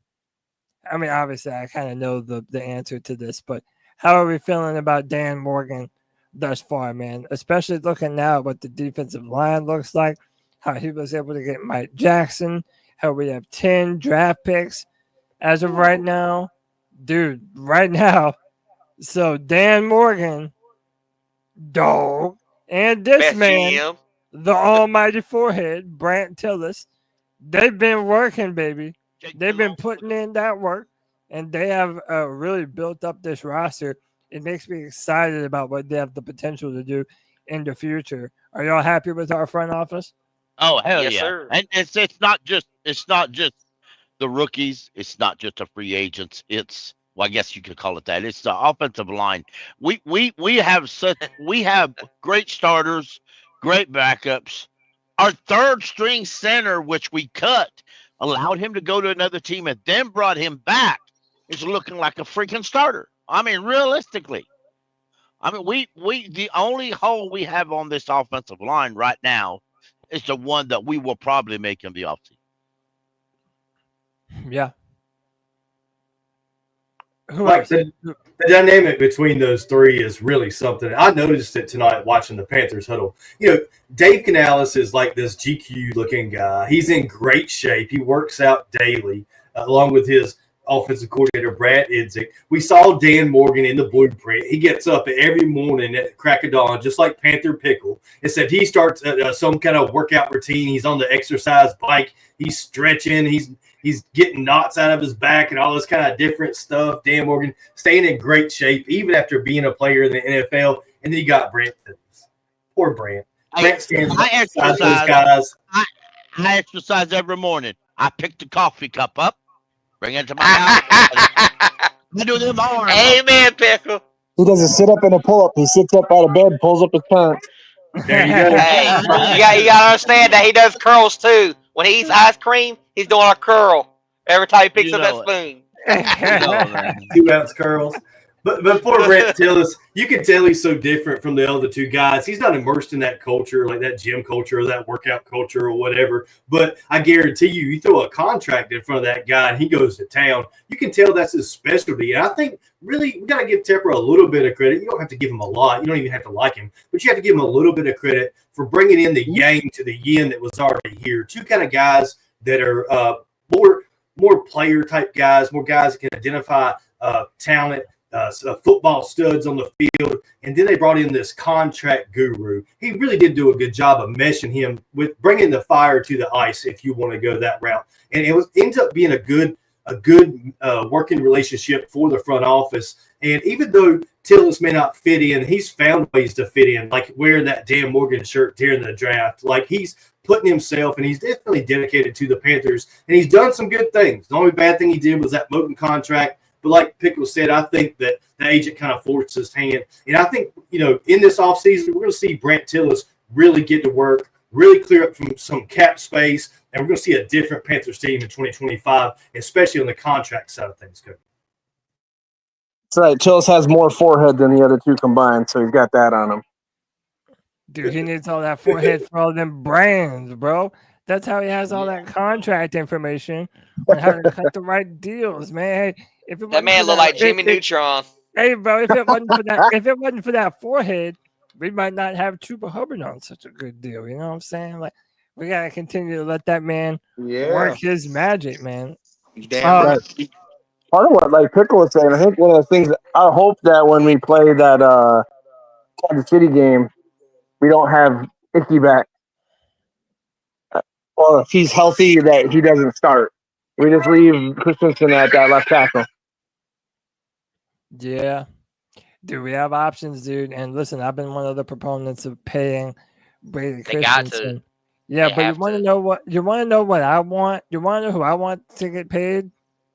I want y'all to get paid. And I want you to be able to do it playing daily fantasy sports, man. Look, do you think Josh Allen will rack up higher than 1.5 passing touchdowns? Do you think Chuba Hubbard is going to get more than 68 rushing yards the next time we play the Chiefs? Listen, man, all of these things can be found at Underdog Fantasy. Cook up some entries for a shot to win real cash prizes all football season long. They have partnered with us throughout February, and we appreciate them for it, man. Underdog is the best place to cash in all your takes this football season. Which players are going off? Which ones are ice cold? Make your entries in just a few taps and turn your sports opinion into real money. Join over 5 million fans that are already playing on Underdog with their champs games. You can win money by making entries with your favorite players. Win up to 100 times your money just by choosing higher or lower on player stats like passing yards, interceptions, touchdowns, and more. Underdog is the best place to play champions. So sign up and deposit now using our promo code C3P and get up to $1,000 in bonus cash instantly. That is our promo code C3P to get up to $1,000 in bonus cash. Must be 18 years of age, 19 plus in Alabama and Nebraska, 19 plus in Colorado for some games, 21 in Massachusetts and Arizona, and present in the state where Underdog Fantasy operates. Terms apply. Void in Colorado. Concerned with your play? Call 1-800-GAMBLER or visit www.ncpgambling.org. If you're in Arizona, call 1-800-NEXT-STEP. That's 1-800-639-8783. Or text NEXT STEP to 53342. In New York, call the 24/7 Hope line at 1-877-8-HOPE-NEW YORK or text HOPE New York to 467-369. Thanks you to Underdog Fantasy for sponsoring the C3 Panthers podcast. And we appreciate them, y'all. Use our promo code, win some money, help the pod grow. We appreciate them, boys. Brother. That was a hell of a read, Cody. Good shit. Yeah. Thank that you, was man. awesome, dude. I was about to say brother. the same thing, man. Also, on to do with Underdog, if you go on if you're on X, Twitter, they have a thing now. if you share their website or whatever on X, they're giving 10 people $100. So oh shit. yeah. So Yeah, that's what's up. Yeah, follow them on X, Underdog. Another Fantasy. reason. Yep. Yeah. Dude, Another Underdog reason. Fantasy is awesome, man. Listen, the fact that they partnered with us Mhm. through February. Hey, Absolutely. I won't say no names, but another fantasy app that sponsored us once upon a time. Once the season was over, they were out. So they are partnering with us through February. So that's a big time. And that really helps the podcast grow, man. So Absolutely. go to Underdog, give it C3P if you have not done so already. And boys, on that once upon a time on that once upon a time app that you're talking about, they have Mike Tyson thing. Shit, it's fucking, is it 8:00? Yeah, that fight's done started, Yes, sir. Well, the I done seen Cedric the Entertainer. The That man looking like undercard, Bro, you got at least starts 3 now, more but hours for that shit to start. yeah, Parlay. the main event Oh, yeah. won't be on. You got 3 for a fights. while. You got 3 fights before the fight. Cedric the Okay. Entertainer How looking like a how about beehive all at midnight. People talk at once. Yeah. Yeah, I hear you. Okay. I got the freaking $6.99 fucking subscription because I ain't been able to afford the fucking $20 one for like 4 months now. I hear you, bro. Golly. Dude, everything's so expensive now, and you have to pay for all of them. And Hey, now they all hey. want to put. And now they all want to put ads on everything. So Amazon raised their Yeah. prices. Dude, Mhm. it's absurd, man. Yeah, but And price is more about, for all the streaming price is apps. about to start Then you going do down, though. cable. Price is about It's to start absurd, going man. But, down, y'all. hey, man, listen. Anyway. I wanted to go back to this conversation about the defense. The defense has been a breath of fresh air, but at one point in time, we were saying that this is one of the worst defenses that we've ever seen. But now that we've added DJ Warnham, Ishawn Robinson balled out. How are y'all's thoughts and feelings about the defense to this point? Although I say it's still a little porous. We've always known they're really decent on the back end. I say corners. I think Mike Jackson, just like the whole Carolina team defense in general, has like had his ups and downs. Like I thought, I was. It makes me laugh because I hated that Dane Jackson pickup so much because I've watched a lot of Bills. Because my wife's a Bills fan, and I was like, man, he's not it. And Jackson's kept him off the field, and I'm like, all right. Like you said, I feel like if we had our boy from the beginning, he didn't get hurt, I feel like the season would look a little different defensively, especially with Ashawn coming on, Clowney starting to come on, and then, Wanham starting to come back. I feel like we have a different story to tell, but it is what it is. I feel like we're not world beaters, but we're at least just like our offense. We're an actual football team now, offensively and defensively, so we're not a guaranteed W, I'll say. I might not win a bunch of games, but we're not a guaranteed win if you don't come ready to play. Yeah, I agree to that. I like how they've redesigned it. When somebody gets healthy, they bring him in and they shuffle the roster. And there's been so many years that they've never done that. So many years they've never done that. You mentioned Dane Jackson, and I'm like you. I thought Dane Jackson. I knew he got activated. I'm like, well, what's he doing on the field? And I realized he's been playing nickel more than. I mean, he's basically been our nickel corner, and he's actually a smidgen better than Troy Hill was, which is a good thing because the rookie Shisa Made that I was real high on isn't ready yet. So that Dane Jackson filled in that spot, and I'm much appreciative of that. But you trade a 7th round rookie linebacker that was destined to be on your practice squad at most for a starting corner. Yeah, Dan pulled a good one on that one. Yeah, he did. I feel like the defense has been, or our whole coaching staff, you're starting to see kind of the better coaching come out of them with some of these players. Like, yeah, Smith Wade wasn't probably ready, but they kind of just threw him in there, and he kind of developed. He's not, like you said, he's not a full-time starter yet, but he started to show something. In that other UDFA I can't remember his name now. Wallace? I can't remember that 36. That safety. Yeah. Robinson, right? Something Robinson. Yeah. Like those, we have some guys that are starting to show stuff. I mean, that can't all just be. I mean, we got to have some coaching. Right. Some coaching's got to be part of that. Like, I feel like that with our offensive line too. Kind of what Pickle was saying. It's so crazy how much they pumped up Campin. Remember, Campin's the best offensive lineman coach, and like now our offensive line is much better than ever. Yeah. We've been through a bunch of O-line coaches that were supposedly the best in the biz. I know, and this one that nobody even knows is like coming in and our line's playing the best. I know, man. Y'all remember when it was Matsko before it was Campin? Right. Which I view it. We need to point out the center position has its own coach. The center position has its own. There's an assistant offensive line coach, and they pretty much gave him the credit for all the center moves. He's basically coaching center alone, and he's done a phenomenal job at coaching center.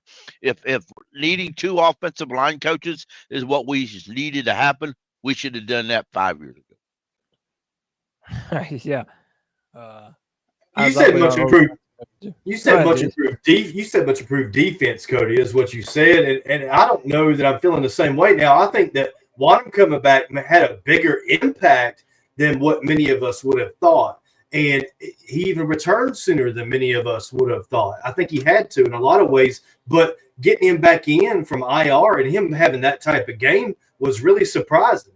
And the thing that y'all touched on earlier about the defense is that defensive line was competitive and formidable on paper to begin the season. And we've still yet to see it all together. We haven't seen that defensive line, Wanham, Derek Brown, Ashawn Robinson, Clowney, all on the same field at the same time. It hasn't happened. But we got 3 out of 4 this past Sunday, and Robinson's been flashing. He's under contract. He'll be back here next year. Can you imagine that type of play with Ashawn Robinson and Derek Brown next to each other? It'd be fantastic. And the other thing, too, on Sunday against the Giants, Josie Jewell played out of his freaking mind. He had one of the highest PFF grades on the team. Josie Jewell played great. He caught an interception tackling a guy. Who tackles the football and gets an interception? Now, I've never seen it before. It was amazing. But let's look a little closer at what this defense really did. So, passing yardage, we gave up 175 yards passing. And rushing, we gave up 167 yards on the ground. So, was it improved? Yeah, we didn't give up 400 yards of total offense, but we weren't really that far from it. Was it 330, 340, somewhere around there? But forcing a bad quarterback in Daniel Jones to not throw touchdowns, instead to kick field goals, was the difference in the game. And I've always felt like that's something that this Avero defense could do for us, at least stifle teams in the red zone with that zone defense to where it's harder to get those touchdowns and force those field goals. And, hey, it doesn't matter to me. If we give up a bunch of yards and give up field goals and find a way to win the game, then that's great. But I wouldn't go all out and say that by any means this is a much improved defense. It's a defense that got lucky to a bad quarterback. And the pressure that we were able to amount, that was the difference in the game. That was what we haven't seen before, was the pressure we were able to apply to Daniel Jones. If we keep the pressure up going forward, Cody, yes, this can be improved defense. Yeah, you see the potential that it has. And again, I know a lot of us have talked a lot about Avero too, and how good he is and isn't for this defense. We felt like a lot of the times the scheme had left a little wanting. The amount of times that we drop our edge rushers back into coverage is frankly still absurd to me. But I don't know. I think we're playing better football, and I think it. You also have to credit Dan Morgan. I feel like there's been good depth. We've had some injuries, but guys, especially recently, have been able to step up and stop some things, especially on third downs. Like, I feel like on third down specifically, this Panthers defense has been way more aggressive and more dependable, especially when the game is on the line. Like, these past few games, they've been tough. I mean, I was at the Saints game. We pulled that out of our hat at the very end.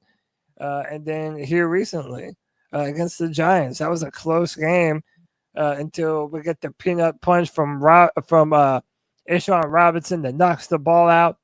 We're able to get that ball back, and then the rest is history. But they're keeping us in ball games enough to compete. And that's the only thing I think that you can hope for before Dan gets another year of draft and free agent picks to better this defense and make it the type of defense that we all know a Panthers defense should be. It's not there yet, but you see the pieces that we do have. We just need to continue to build upon it. Agreed. And we spent a lot of time talking about this, and it's in the linebacker play, first of all, okay? And then second of all, it being the safety play. I think if we add some depth and some good starting piece, maybe even a free agent in either one of those two positions, maybe this defense, if it gets healthy eventually, will be formidable going forward. Sorry, Pickle, didn't mean to walk. Oh no, you're fine. You're absolutely fine. I like how young some of the defensive players are, and they're producing. They're maybe they're not perfect, but they're still getting after and producing. I think a lot of folks really are going to be surprised how much experience Wallace is getting now that will carry him next year. Immensely experienced. And he's learning things. I'm still not happy. I'm still not overly excited about Ivero. I never will like the 3-4 defense because that's the only defense he knows how to run. I'm never going to be high on him, but he's a Panther coach, so I respect him, and that's the best I can give you. Yeah. There's lots of different ways to look at this. Right. Yeah, I mean, but we all know that the dude, he's gonna be fired. Like this is his last year. Yes. Even if he does pull out something good at the end of this year, you know what I mean? Yeah. Like we're gonna move on to some different things. I wanted to bring this up. I waited a while to go deeper on it, but while we're on the topic of Dan Morgan and Brant Tillis, I wanted to bring this up. So, you know, your boy's got friends all over. Okay? People know your boy. I'm just saying.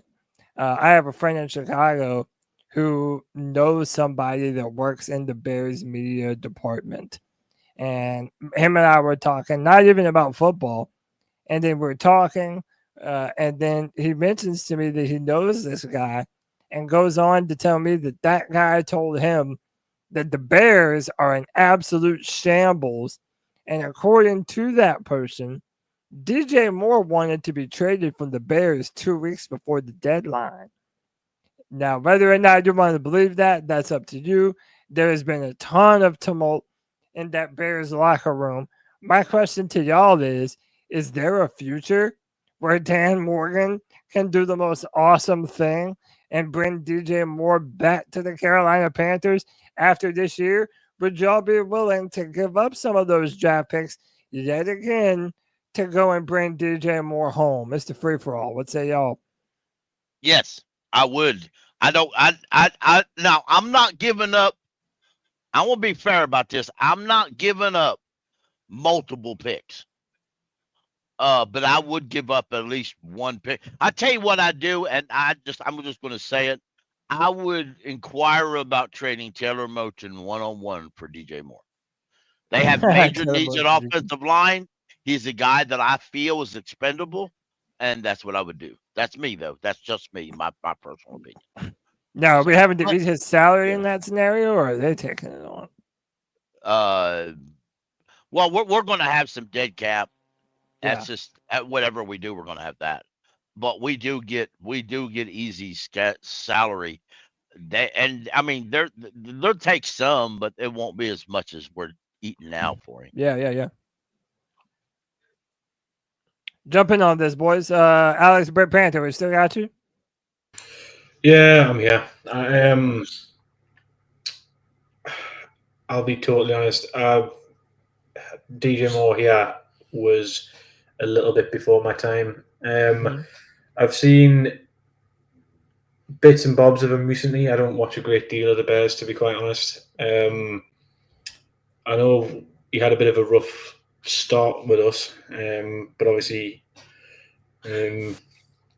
yeah, I mean, I like the idea of having more options, and I like the idea of having players that have been drafted with us go and, do things elsewhere and then come back a better player. It gives us the opportunity to, to reap the rewards of somebody else's efforts for a change. And if he's not happy there, then it's worth a punt at the end of the day. No pun intended, considering what fucking Caleb Williams said. But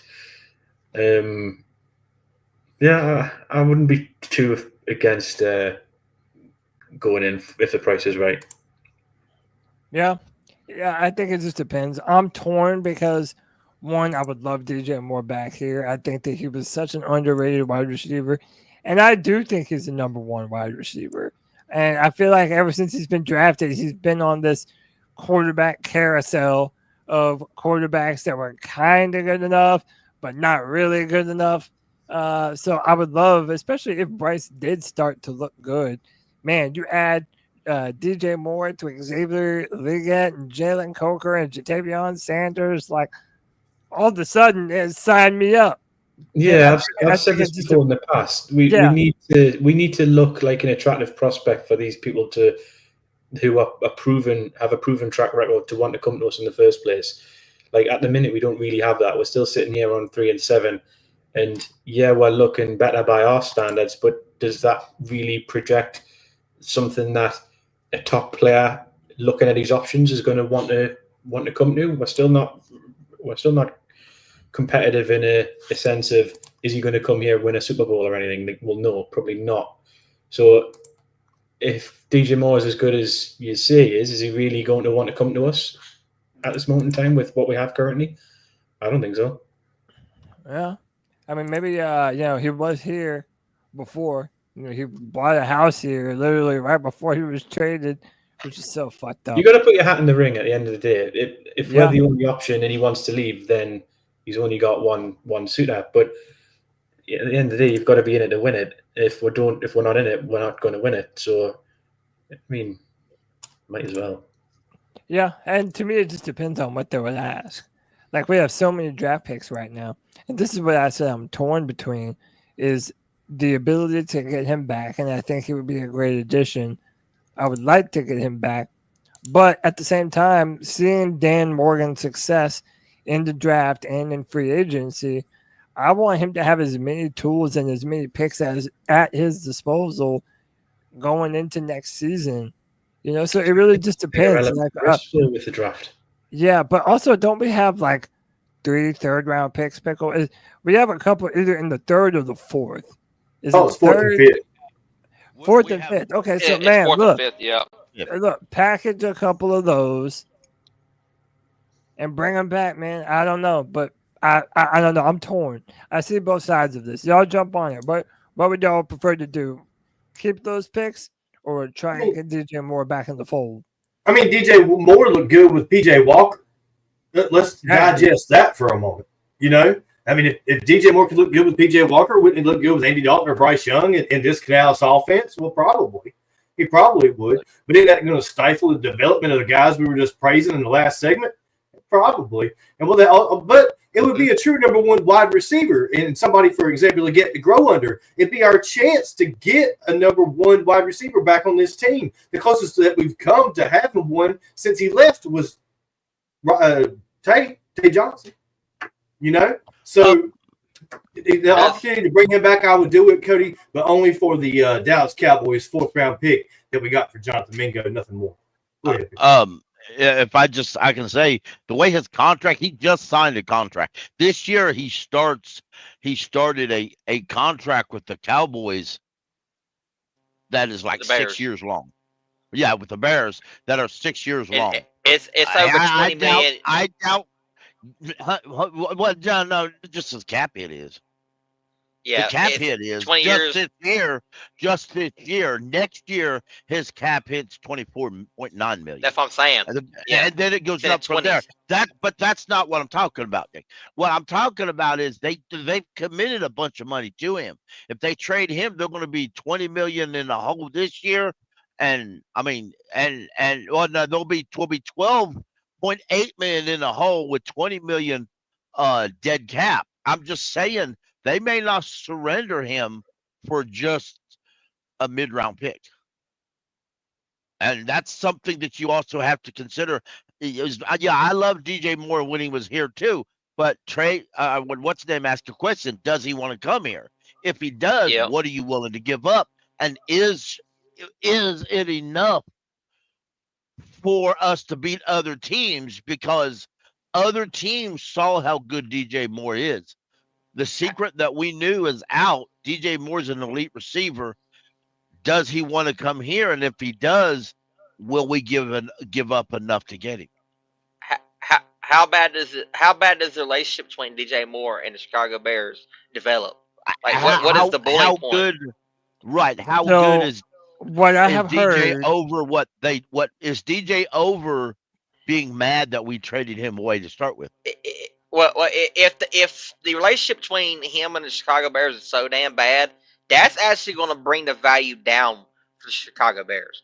It get to a point where it's so damn bitter. I mean, look, Deontay Johnson. I mean, what did the Steelers got for him?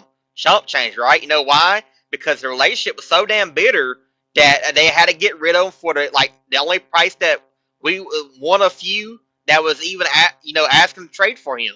So did y'all see this? This is Xavier McKinney on DJ Moore. He says this dude walked out on his quarterback. I've been playing football for 5 years now, and I've been watching football for longer than that. And I don't think I've ever seen anything like it. You're supposed to be the guy, and you're walking off the field on a rookie quarterback. Xavier McKinney ain't watching enough football. That's just I don't even know fact. what he was talking about. Anthony Brown walked out in the middle of the play from Miami. Been other players walk out in the middle of the game. That's just bulletproof. That's just fact. Xavier McKinney, honestly, with all due respect to him, because he's a great safety for the Chicago Bears, but let's be real here. He honestly doesn't know what he's talking about. Is DJ Moore a cancer in that locker room? He was never a cancer here. You know what? Hussein Muhammad said it excellent many years ago. Chicago is a place receivers go to die. Is DJ Moore on the closest of dying because he's in Chicago? Was DJ Moore's close relationship with Steve Smith bring him back home? So listen, I've been sort of bring him home. I've been sort of tapped out a little bit from some of the discussion on the Bears and surrounding the Bears. Apparently, Panther fans are going ham on Chicago fans on Twitter. You already know this, Cody. I love that. Come on now. I love that. But I mean, listen, if you compare their stats, Bryce Young and Caleb Williams to the first 9 games of their career, they're pretty much dead even. Similar. Yeah, they're very, very, very similar in a lot of different aspects. But I don't know, man. Like, so Pickle, I'm not disagreeing with you. DJ's never been a cancer so long as he's been here in Carolina. But I look around and I see the pictures of that dude and I hear the problems that they're having. And now with the rumor that he wanted to be traded, which I do believe. Again, that's up to y'all if y'all want to believe it or not. It's definitely just hearsay. I admit that. It's nothing more. But it apparently does come from the media department of the Chicago Bears. Dude, when you have a player that you just traded for already wanting out and moving on from the quarterback that you just drafted, something tells me that either he doesn't believe in Caleb Williams, because y'all remember he was extra complimentary of Justin Fields before they traded Justin Fields away. Right. He wanted Fields to stay over there. Then Caleb Williams comes in, and it really just doesn't seem like they've been able to build any form of chemistry in their time there. it wouldn't surprise me if DJ Moore was unhappy, and maybe even at the end of this season. I mean, obviously it's too late this year, but maybe at the end of this year, you never know. DJ might be on the move. Cody, real quick, I'm going to send you something in your Twitter inbox. Mhm. It's in association with what we're talking about right now. It's from The Athletic, and all you have to do is I copied the post as it appears on X, so you should be able to show it. You'll when you see it, you'll know what I'm talking about. How is Deontay Johnson getting Bryce Young benched week 2 any different than a story from DJ Moore that we're covering right now?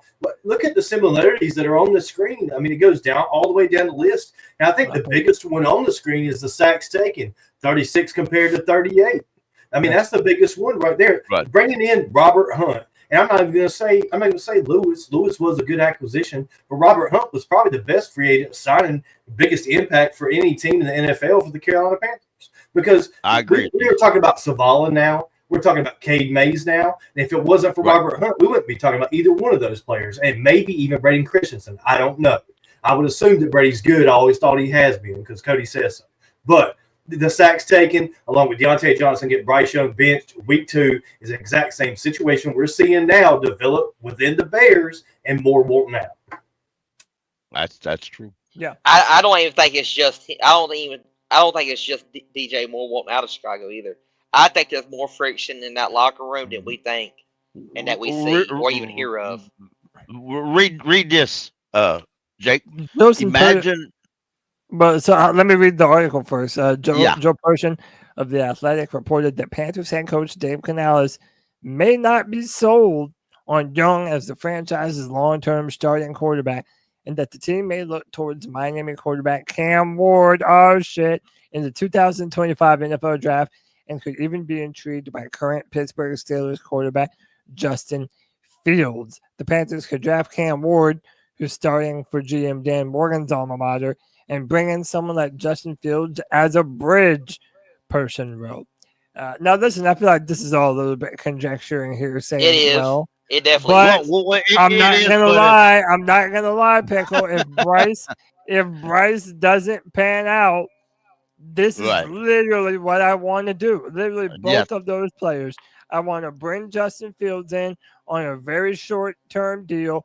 Let him come in. Let's have an incredible RPO offense with Chuba Hubbard, Jonathan Brooks, and Justin Fields. Let Cam Ward continue to grow. Steelers ain't gonna let him walk. Wait in the wings, and then let him cook in 2026. I'm 100% open to that. Again, the only thing that would change this is Bryce Young throwing a wrench into the plans and continuing to show chemistry with the young guys and move the ball downfield. Especially if we're able to beat the Chiefs, that'll be a big deal and a big feather underneath Bryce Young's cap. Right, and I in turn, when I read this, I read it while you were talking about DJ Moore's relationship with Justin Fields. So if you bring in Fields, then that will help convince DJ Moore, because he has familiar with the city and the fans and all that. He may actually want to come back then, and that may help convince him to come back in then. If they decide to trade him, and that situation is what it is. So can we all agree that Canales is very good at coach speak, I should say? Yeah. Well, he had to learn. He wasn't at first, then he had to learn. Right, and I agree with that, Pickle. He's definitely gotten really. I think he learned pretty fast, as I should say, when it comes to coach talk. And I think, look, Joe's a person. He's been right about a lot of stuff. He's been wrong about a lot of stuff, or at least I won't say wrong, but it didn't end up being exactly what he wrote or whatever. I mean, it's everybody's opinion, right? So, I think you're reading Dave Canales. I mean, I don't know. I just feel like he's got a lot of coach talk, and people read into that a little too much. You know what I'm saying? Right. Just a ton of questions there. I mean, why did we bench Bryce Young after week 2? Was it because of the receivers? Was it because of the locker room? or was it because of Dave Canales? Well, I mean, we don't know the answers to that. And why does Dave Canales continue to not name Bryce Young as a starter? And I assume this is why Joe Person wrote this, is because of this fact. And we talked about it earlier in the show, and here we are again. What does it mean? Who does Dave Canales really want? And I think it's funny that this article points out two very mobile quarterbacks, guys that can use their legs to get first downs, guys that can to take a little bit of punishment in the running game, getting the ball up the field. You know, Dave Canales didn't have that in Geno Smith necessarily, and he definitely didn't have it in Baker Mayfield. So is this what Dave Canales as a head coach truly wants? More of a mobile quarterback, a guy that can make an impact in the RPO offense and running game, like you're saying, Cody. I mean, a lot of questions and conjecture here, but we may be onto something. Yeah, I agree. I feel like we have options available to us, and like I'm going to be real. Like, listen, I've been a big fan of Cam Ward, but I also don't think that he's necessarily going to be ready year one. Well, not even ready year one, but I don't even think we might need the number 1 or number 2 picks. Like, I think he's going to be somewhere between Drake May and Bo Nix in terms of where he's evaluated. He's not overly tall. He does have a big arm, and he's a great thrower of the football. One of my favorites. He has a lot of traits that I like, but it's just going to depend, man. It's going to depend on how that season ends. He could still win the Heisman, even though they lost recently. It's going to be fun to watch going forward. And a lot of people say, can we stop with Justin Fields and stop bringing in other teams' sloppy seconds? Remember, though, this is under the auspice that we've drafted another quarterback that we're going to sit behind the starter. And I have no problem doing that now. A lot of these in the college quarterbacks, they don't come into the NFL ready to be able to play and to be able to do all the things that they would want to do. Let me get Britt Panther in because I know it's very late where he's at. I don't know how much longer he'll be on here. I appreciate you staying out, bro. Nah, it's late. It's early. It's early there. Yeah, it's early there, Cody. It's probably both. 2 in the morning, so I might as well see you out now at this point. Yeah, no, you're right, man.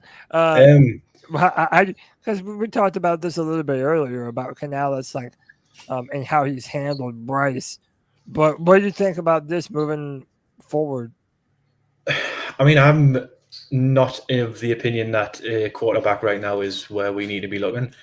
Personally, I've watched a bit of Cam Ward because I'm starting to get into the college football, and obviously we suck. So I've been trying to find a team in the college football that is actually pretty decent to watch.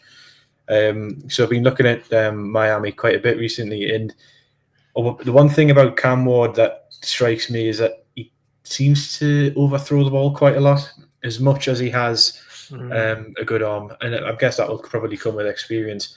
But I personally would go with DJ Lagway. I know he's not. I don't think he's at the same stage, but he's at the Florida Gators at the moment, and the few times I've seen him play, I've quite enjoyed it, and he's got quite. Granted, he's not the finished article, but I quite like the leadership side of his play. I quite like the leadership that he has in the team. But yeah, like I said, for me, a quarterback is not priority right now. Yeah, but I'm not a head coach, so yeah, no, that's fair, man. So many options, and it's like we really have to finish out this season before we're going to be able to say any of these things definitively. You know, like we've beaten some bad teams, and the schedule going forward. I'll pull up the schedule. What do y'all think of the schedule going forward? Like, how many games are we looking at being able to win here, boys? Fucking 2 more. Give me 2 more. 2 more. All right. If we win 2 more, I swear to God, I will be shocked. We're going to beat. I can go ahead and give you the teams. Well, I can give you one of the teams we're going to beat. I can't give you the second one yet. We'll beat Tampa one time. I know everyone's saying that we'll beat Dallas, but I mean, I ain't saying that yet, but I'm definitely thinking we split with Tampa. Fair.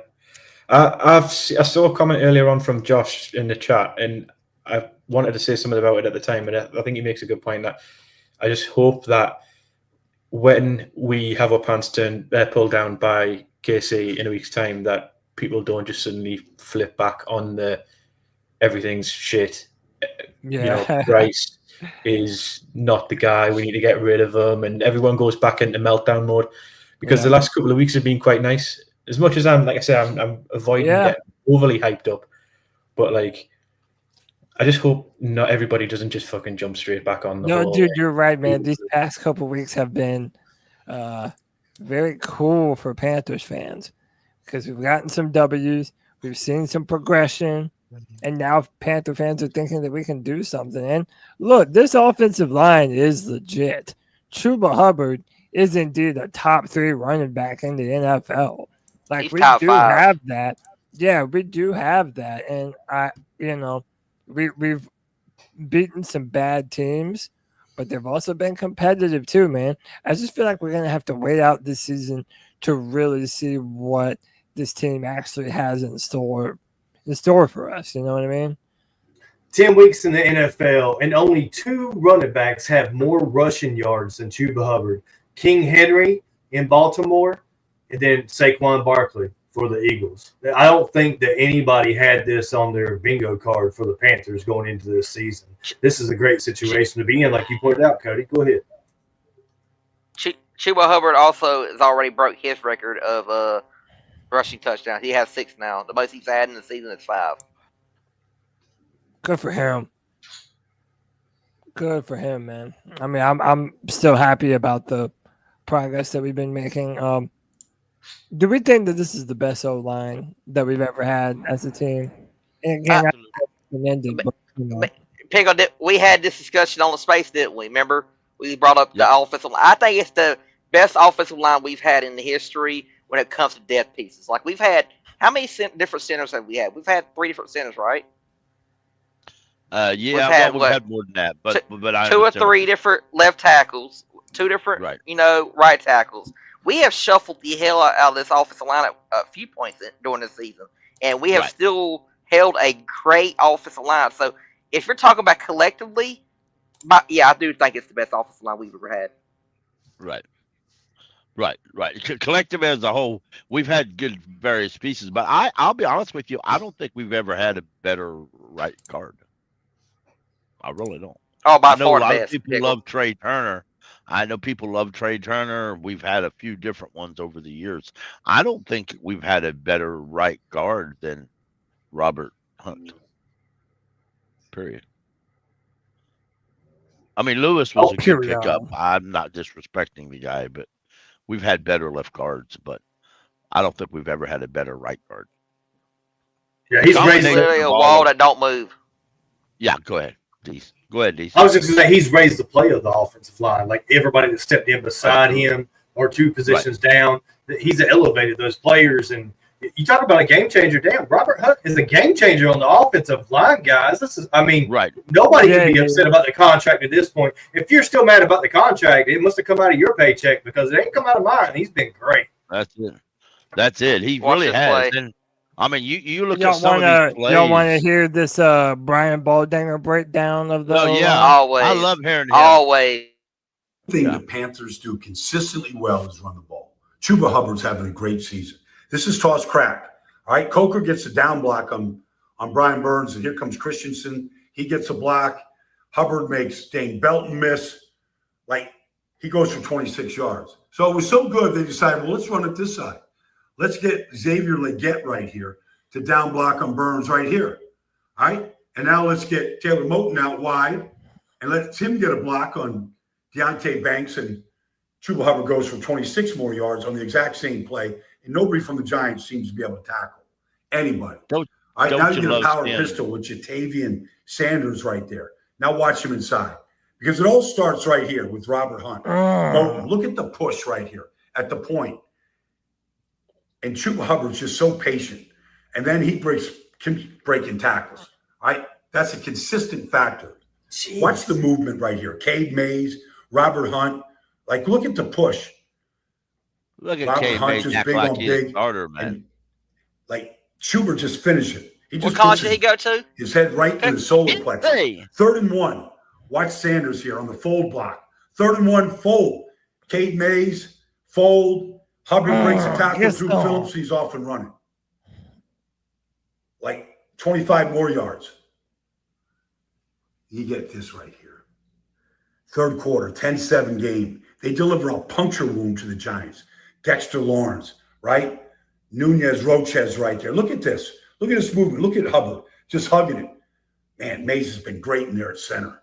And then can you gain a yard when you need a yard? Down on the goal line, right? Go up 17-7. Here you go. Watch Robert Hunt. Watch him snap his hips and get movement up to Okereke. Now, this is an offensive lineman celebration. This right here is priceless. Hunt just pounding the ground in glory and celebration. Like, give me a Stein when this win is in the bag. I need one. It's good stuff, man. It's just good stuff. Good stuff. You're right. Shut up, Robert Hunt and Lewis, they're just some men amongst boys out there throwing their weight around. Love those dudes already, man. Why pay a Yeah, quarter? Deontay Brown could have been a part of that too. Say that one more time. What did you say, Jake? Oh, I was just saying. I said Deontay Brown could have been a part of that. Damn, why'd you have to bring that up, Jake? Man, because I was on that bandwagon with you, bro. Why you had to bring it up? Damn, Jake. Let me throw this out there because I want to. I'm just going to do it just for the fuck of it. So if you don't like it, kiss my ass. I got y'all have heard the news out if you ain't. The Seattle Seahawks free agent starting center abruptly retired today. Just out of the blue, decided he'd had enough, retired. Y'all know Cade Mays is a restricted free agent this year. So somebody got to give up some picks to get him. With as good as Brady's been playing all across the line, if I'm the Panthers, I'm not losing Brady Christensen, even if I have to tag him. He's going to stay here. Somebody's going to give me a pick for one of these centers. Or I'm going to keep them both. Because if you tag an offensive line, it's $20 million on a franchise tag. Yeah. I mean, I don't know. I know you've mentioned trading Taylor Moton. Pickle, we might have to stick with Moton. I understand that, but it's 1 year for $31 million. Where we might not be able to move on, even if we wanted. And shit, if he's continuing to play okay, fuck, why change it? You know, a lot of it play better than okay. Yeah, that's what I'm saying. Like, we have a good old line. At this point, just keep it. Keep it as it is. I'm all right. I'm just I need to understand. I'm all right. He's playing great. I do know that he's playing great. But at $31.3 million, that'd be the highest offensive lineman making in the league, I believe. And it's just for 1 year. So, now he's got 40 years after that though. So yeah. But it's less than $2 million though for both them years, right. 40 years though, ain't it? But I found out this week that I really was happy that I found this out, that Cade Mays is a restricted free agent. So even if something haywire happens to Brady, he's a free agent, so it could. At least we have a center somewhere signed already on this roster. So that's what I was saying. Why pay Corbett when you can pay Cade Mays? It just makes more sense, especially the way he's playing. That was 2 or 3 weeks he's been breaking down Cade Mays now. Brian Baldinger has. Yeah. And it's just, he praises him every time. And the film looks good to me, Jake. I would only bring back Corbett if he's going to take like a deal like Shaq Thompson would get. You know what I'm saying? Yeah, I would bring back Corbett.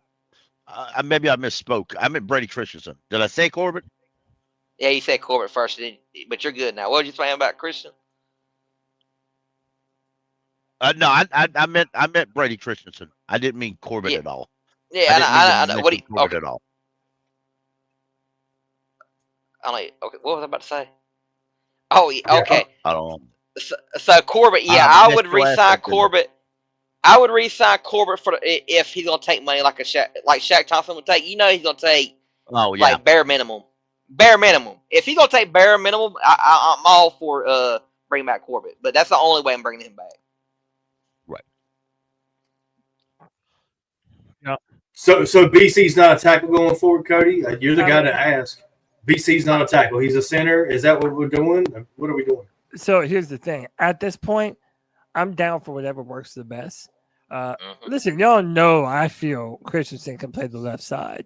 And then after, look, did any of y'all feel like Christensen struggled at left tackle? Because I noticed that there was a contingent of people on Twitter saying that he had a bad game. He had a couple plays. Yeah. But no more such than what Icky's had. Icky's had some I'm saying. And he a couple penalties. And he had to play the position on such a short, every position. Yeah, it's like he had to just jump in and play the position to the best of his ability. I don't know, man. Like I'm not. I don't think so. Anonymous L says he was getting beat bad. I don't know about beating bad. If y'all want to say he got beat a couple, I still think that he has the better feet between him and Icky. But to answer your question, Deez, this isn't even my hill to die on anymore. Like they're not going to make Brady Christensen the left tackle going forward. If they feel comfortable enough for him being in the center, absolutely do it. I mean, even at this point, I want to have him around for the depth. The fact that he's been able to step in and comfortably play center, guard, and tackle, that's invaluable. How many offensive line Swiss Army knives are out there? Not too many, I would imagine. Yeah, he's the sixth man of the offensive line, and he'll be the fifth man of the offensive line next season. And you'll just have guys around him, I guess, that support him should he have to move positions, to be honest. And who the hell runs their offensive line like that? If we're able to be in that position where we get a guy that can play center this week, but we lose our left tackle, then he can play that. I mean, what kind of situation is that? That's fantastic. And what fans were complaining about is he had one of the worst PFF scores this past week. Brady Christensen coming away with a 53.4. So he did have a rough week at tackle, but damn, look at the defensive line that the Giants had. I mean, that's kind of understandable, isn't it? I think he had a few really, really bad plays. I think that's what, he had at least 3 really, really bad plays. And I think just them few plays alone, how bad they was, it dropped his rating down really, really far. But as the whole game, I don't think it was to the point where, what the hell is he doing out there at left tackle? You know what I'm saying? I never had, that he needs to get out of there right now, moment. Right. So I think if we re-sign him, he is going to have a starting position somewhere on the offensive line, whether a center, guard, whatever it's going to be. He will have a starting job somewhere on the line. Yeah, I've said it before. He would be my starting center next year. As far as Brady Christensen playing left tackle, I don't think he's all that bad. He did give up one noticeable sack to Burns, but overall he's playing pretty decent. I think Icky's a better run blocker than Brady, and Brady's a little bit better pass blocker. But I think Brady does play better on the inside than the outside. But that doesn't mean that I would be fine with having Brady at tackle. But I think we're very, very lucky to have the 2 backup guys that we're playing as far as Brady and Cade. I really do think that we are very plussed on that, and I think that we need to be careful. I don't think we're going to keep all these guys together next year. I just don't. I'm worried about that. I sure hope we do. I very much hope we do, and I would give Brady Christensen, even if he's not the starter, I would give him starter money to stay on this roster. But I believe he'll be the starting center. The best running game we've had since Steve Wilkes. I mean, we got to hold this offensive line together, Jake. Don't you think so? Oh, I absolutely. And I will say, I'm not trying to discredit Icky I'm not trying trying to bury him or nothing like that, because I think he's had a really, really good year this year. I mean, my only issue, and I've said this several times in the spaces, is just the penalties he's had. I think he's definitely had a step forward compared to last year. It was definitely a step forward. But that's the only thing I've had a problem with him all year, is just the penalties that he's had. Yeah, and if I may say, I don't know, I'm sure a lot of people don't remember this, but Jordan Gross used to have a penalty a game at left tackle. He always had a false start. Every game. We'd often joke and we'd say, I hope he has his false start at the beginning of the game, get it out of the way. So that way, toward the end of the game, he didn't have it. That might actually be technique related, Pickle. Right. I was actually watching a video today by Brett Coleman talking about Lane Johnson and how he put so much weight on his inside foot that he's able to kick that other leg backwards so violently that a lot of times you get the flag for it because they think that it's a false start. So, right. Yeah, I think that a lot of that can be technique. I think that if you're good enough at timing the snap, you can live in that gray area of, right. Was it a little bit too early? Did he get out a little? You know what I'm saying? Right. I think the best of the best can exploit the referees and the snap in that regard. But no, you're right, man. Like, just because you get penalties doesn't mean that you're not damn good at what you're doing. And right now, that interior, like, how about this? If it's Cade Mays or Brady Christensen, I'm okay with either of them, since we're going to have Lewis and Hunt right next to him. You know, like, that's important, having those two dudes as the centerpiece of your O-line. Let me ask y'all, who would you prefer at center, Cade Mays or Christensen? Brady C. Okay. I think Brady Christensen is a better center than Cade Mays. But I think what Cade Mays has done, I mean, you're talking about a guy that got cut by us, that went to the Giants. He went to the Giants, right? I believe it was the Giants. Yeah. And then we got him off of their practice squad, brought him back, and the dude was starting at center for us. I mean, you got to give the guy credit for that alone. I hope we keep both. Like, I think we really need to keep both. Yeah, I agree with that too. I want to see both of them back on this team. No reason to let go of solid depth. You know, we took a chance on that Josh Diamond and kind of signed him to be our reserve swing tackle or whatever. And I think that spot goes to Brady Christensen if he's not starting at center. I mean, you could, however you want to play it, you could go Cade Mays at center and then Brady Christensen at that swing tackle position going into next season. I'm assuming that he gets his fifth-year option. I know it hasn't happened yet, but I guess, honestly, Cody, that's one of the things or one of the signs we should look for. If we see Icky get signed that fifth-year option, that lowers the chances of Brady Christensen getting re-signed, in my opinion. To be honest with you, I'm sorry for interrupting. No, you're welcome. Hey, let me give you an intro. Welcome, Chuck, back to the Friday Free For All. What's up, Chuck? Hey, how's it going? That is the biggest story, Pickle story of the offseason for us. What Pickle told me was kind of shocking in a sense. We're kind of damned if you do and damned what you don't with the right tackle, Taylor Moton, having that situation where you're kind of damn you do, damn you don't. And it's a situation that we just let him go for free for cap relief, because I rather sign those two and then get, and I know this is a situation that's getting them with nothing, because I don't want to go back to that bad offensive line. I will I will cut Taylor to basically still have. I don't want to go back to a horrible offensive line. I'll sign them both. I don't care. That's what if I'm Dan Morgan, just do it. Just do that.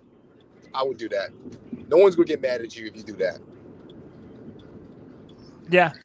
If it's keeping everything the same on this O-line, when we're talking about this being one of the best O-lines that we've ever seen, like, this is what you build around for the future.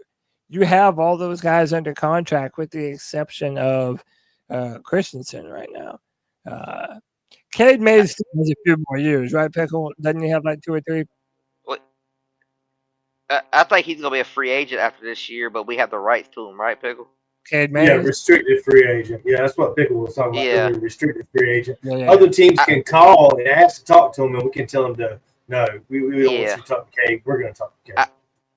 I don't think I don't think it's going to cost as much as we think it's going to cost to keep this offensive line together.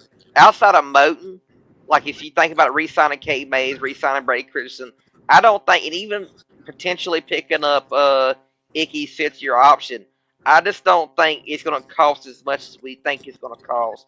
Because what position is Brady Christensen going to say that? Hey, that's the position I'm going to get paid for? I don't think it's the cost. I think it's this Taylor Moton's contract. We're not going to have any money with the Taylor. I don't think it's the cost for a cost issue. It's going to be a situation that Taylor Moton is going to have to be cut or definitely or agree to a restructure. But I don't think he's going to agree to a restructure. I mean, he won't. He won't. Yeah. And I wouldn't. I mean, why would you turn down? But anyway, yeah, like in a sense where like you does want to be cap savvy, and then you have to go in the draft. And this is why, again, the people that want to draft a quarterback, I don't think we can afford to. What do y'all think is more important, the center or the right tackle? That's a question I'd like to ask the whole panel. Oh, I would say center, just because I'm a firm believer that in the NFL, especially for your quarterback, your pocket is everything. Your ability to step up into the pocket, that's pivotal.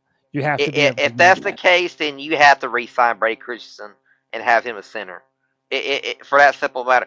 Unless you're going to draft one, or you hope and pray there's going to be a center in free agency that you could look at outside of Cade Mays, if potentially keep Cade Mays. I mean, you still got to think that you have to have another option beside Cade Mays if you don't re-sign Brady Christensen. Like, you have to have that other option. You can't just be the one guy. Yeah, I hear that. Moton won't. It's very unlikelihood that you're getting him cheaper than 31.3. I mean, extremely unlikely. His agent didn't do all that sweet talking and rock hard holding to get them to stand for what they did for the 31 just to re-sign for team friendly deal in the offseason. That's just never going to happen. Moton will never take a pay cut. So you're either going to, if you want to extend him, you're going to give him more than he's making now, or you're going to lose him after next year for nothing, by the way. Well, and with Chuck's point and what he was getting to, Pickle, I know he had to duck out, but Chuck is a great dad, and thanks for joining the free for all. Right. All fans are welcome to, especially our super fans in the chat. Come rap with us a little bit on the Friday free for all. But his point kind of about Moton and how I feel about it. If we retain Moton at a right tackle position, pay him $31 million next season, that eliminates our chances of getting a DJ Moore, which we talked about earlier, because he's got a big contract, and it eliminates our chances of getting someone like a T. Higgins that's going to be a free agent, a top wide receiver, a true number one. Like, the money's not there to spend on offense with a defense that is historically bad. I mean, that's where we are as Panthers fans. We've got to spend assets, whether in free agency or the draft, on this defense, and we just can't commit $31 million to Taylor Moton along with a free agent wide receiver, in my opinion. Yeah. Hey, real quick before we go, and we're actually gonna get out of here pretty soon. We'll call it a shorter free for all. But I wanted to go to my man Alex Brick Panther. Hey, it's 3 a.m. over there, right? It's 2:05. Yeah, man. I appreciate you staying up with us, man. We love that dedication, man. I'm gonna get to the point where you're right. Friday. We're gonna get to the point where we're gonna take everybody's final thoughts. Normally, this is where I get everyone's predictions for the player of the game, winner, and all that stuff. But we have none. So, Brett, I'm just gonna let you shoot your shot at the end here, man. What are you most excited about going forward with these Carolina Panthers? And do you think that we could make a name for ourselves going forward? Can we actually roll off and get a couple more W's?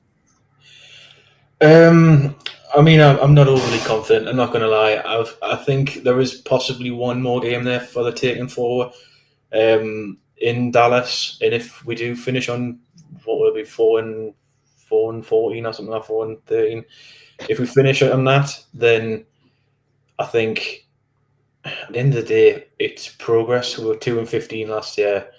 4-13 is better.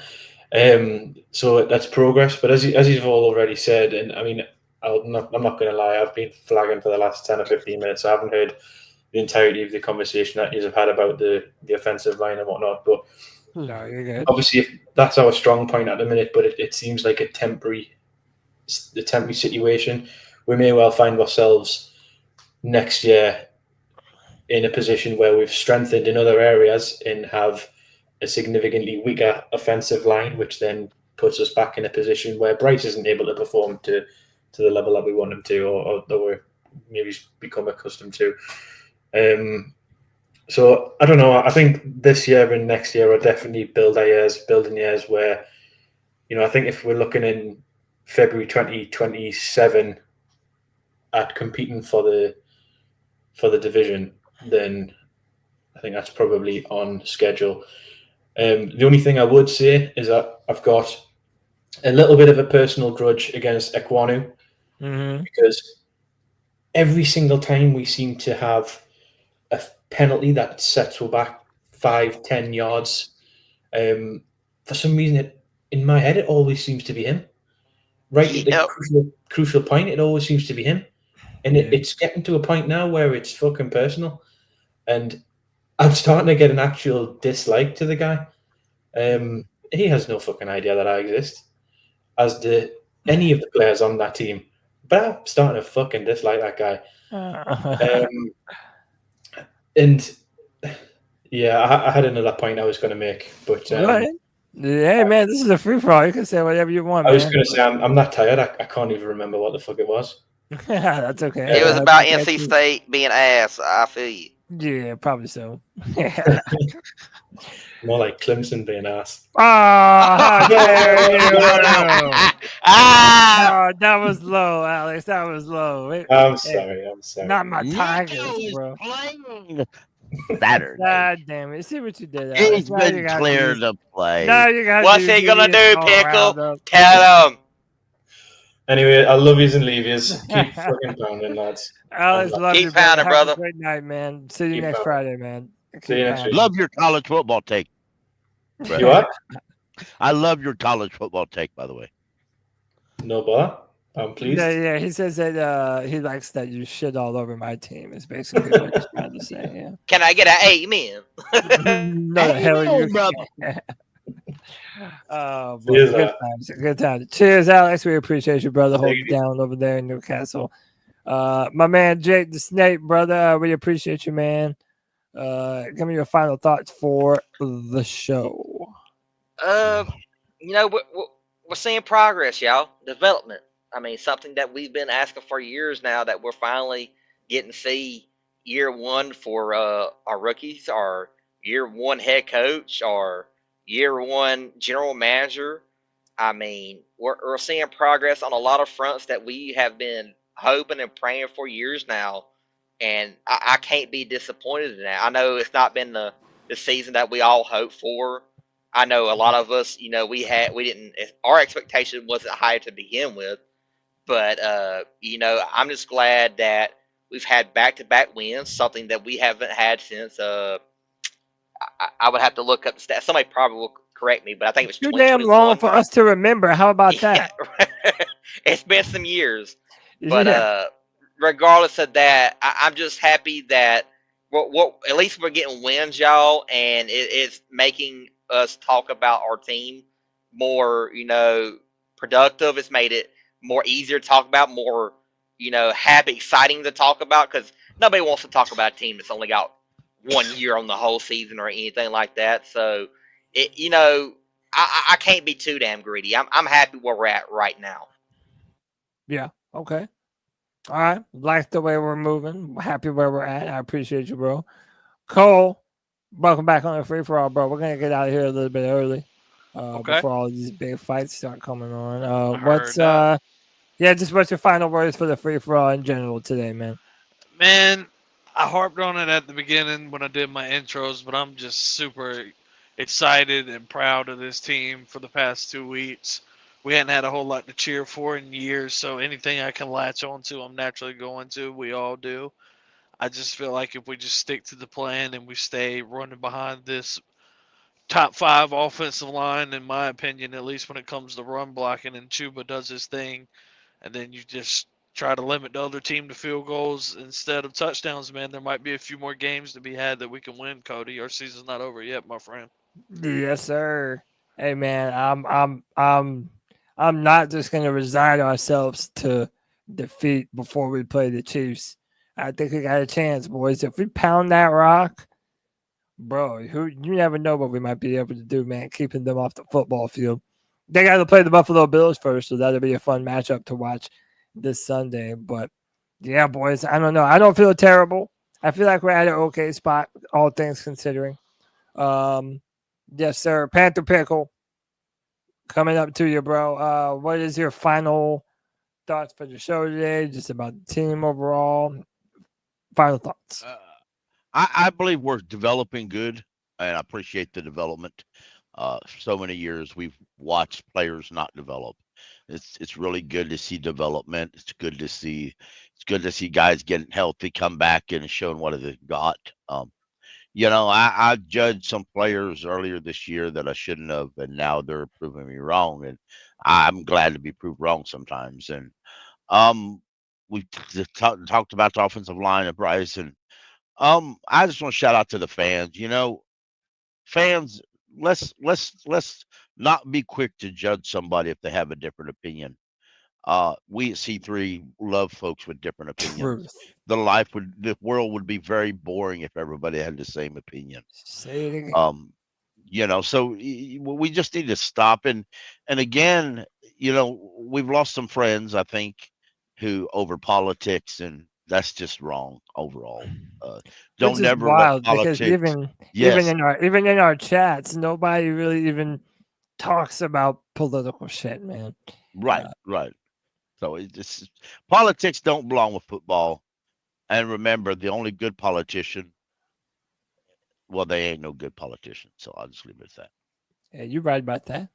You are not wrong about that. Last but not least, I'm gonna pass it off to my brother, the brand ambassador, Diesel Skills. Wrap it up. Please, I appreciate you always being on the show, man. Close us out. Give us your final thoughts for the show, and we're gonna get on out of here, bro. Yeah, the one thing I want to touch on real quick that we didn't touch on tonight was the fact that Cam Newton on the 4th and 1 show, Jake alluded to it earlier. What is my problem? How have we not talked about this?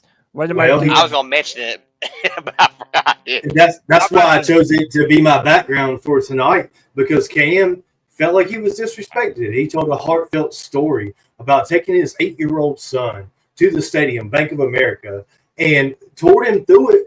And his son asked him, he said, "Daddy, how come there's no pictures of you in here?" Knowing good and well that everyone here at C3 feels like Cam Newton is the heart and soul of this Carolina Panthers franchise in a lot of ways. You came out on X, Cody. You told fans how you felt about Cam. You said, "Look, I probably wouldn't even be a Carolina Panthers fan, much less a fantastic podcaster for the longest running Panthers podcast, if it wasn't for Cam Newton." And I think all Panthers fans can agree that we miss him being in Bank of America Stadium. If they need to put pictures up, put pictures up. If they need to put a statue up, put a statue up. If they need to include Cam on social media, which he come out and said that he has reached out and tried to be a part of what the Panthers are doing on social media, why in the world would an partner with Cam Newton and let him be a part of that? To say that he's not truly announced his retirement is almost ridiculous when he admitted that on his podcast this past week, Cody. Yeah. No, that's all great points, man. And, you're right. I did post this on Twitter that if it wasn't for Cam Newton, I would have never become a fan of the Carolina Panthers. Even living here in Charlotte, I've never hidden that. I added the Panthers. I said, I know I speak for many others who feel the same way. It's time to show respect to the players, to the player who put the Panthers on the map. It's got almost 1,000 likes on Twitter. Dude, Cam Newton. Like, it's so stupid, this rule that you're not even eligible for any of that stuff until you officially retire. But I also heard that even if you never come out and say you're retired, around 2027, they're going to count you as retired anyway. Like, once you go a certain number of years without playing, they're going to consider you retired, and he would be Hall of Fame eligible if that's something that's in his future. But, yeah, to the clip, I won't play the whole thing. I'll let y'all go and find it. It's on his 4th and 1 show on Twitter. But it's a tearjerker. It's a tearjerker, man. He had the son in there. They were doing stuff with the 7-on-7s, and Cam Newton is nowhere on the walls.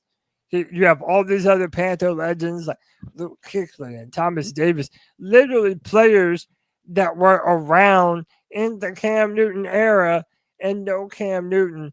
Dude, look, I've said it once. I've said it before. I'm not a Panthers fan if it wasn't for this dude. I know that's true for a bunch of other people as well. Bro, show some respect to Ace, number 1 in your heart and in your programs. Boogie, love that dude, man. We got to continue to show our elders the respect that they deserve. Deez, thank you so much for not letting me skip over that one, man. No, you needed to say it, and it needed to be said on this podcast. And all the fans of this podcast need to understand how much we all love and respect Cam Newton and want him to be a part of our fan experience in Bank of America. And we're calling the Panthers to action. And Cody Dunn is the one that would head this up. He said it many times on this show on the Tuesday night version. Tony has talked about how he could do a better job marketing for the Panthers if they would just give him the opportunity and the chance. And I can tell you right now that all the fans of the C3 Legion and all the people that are super fans of this podcast, they could help the Panthers as well and elevate Cam Newton to be a part of the Sunday experience at Bank of America Stadium. He even asked for that role to be the president for the Panthers, and Dave Tepper is a fool and a poor businessman to not give Cam Newton that opportunity to step in and help lead this Panthers team forward. I don't care in what capacity. Many fans felt like he could still play. Many fans felt like he could still mentor Bryce Young. He even put out a tweet talking about how he wanted to be a backup quarterback for Bryce Young, along with all the other younger quarterbacks in the league that he was willing to back up. And that Cam Newton did what he's always done. He pressed on hard, and he pushed with the best of his ability and in all of his character, all his charisma. Right. And he grows his voice in the podcast, and he grows his voice in social media online. And now it's starting to get out, and it's putting the pressure on the Panthers for getting rid of him so poorly, for handling that contract so bad, for never giving him a chance to say goodbye to all of his fans here in Charlotte and the surrounding areas. And it's an absolute shame. Shame on the Panthers. They need to go back immediately and make things right with Cam Newton and give him some honor in the stadium that he deserves, and all the Panthers fans and fans of this podcast that deserve that, Cody. Yes, sir, man. Well, listen, we appreciate each and every single one of you. I thank the boys, Pickle, Diesel Skills, Cole, Jake, everybody that came on the show today, man. You know we appreciate y'all. It wouldn't be a Friday without y'all, man. Love y'all. My name is Cody Lashley. I will be back. No post-game show. So we will be back this Tuesday night at 9 p.m. for another flagship edition of our C3 Panthers podcast. Until next time, Panther Nation, keep pounding.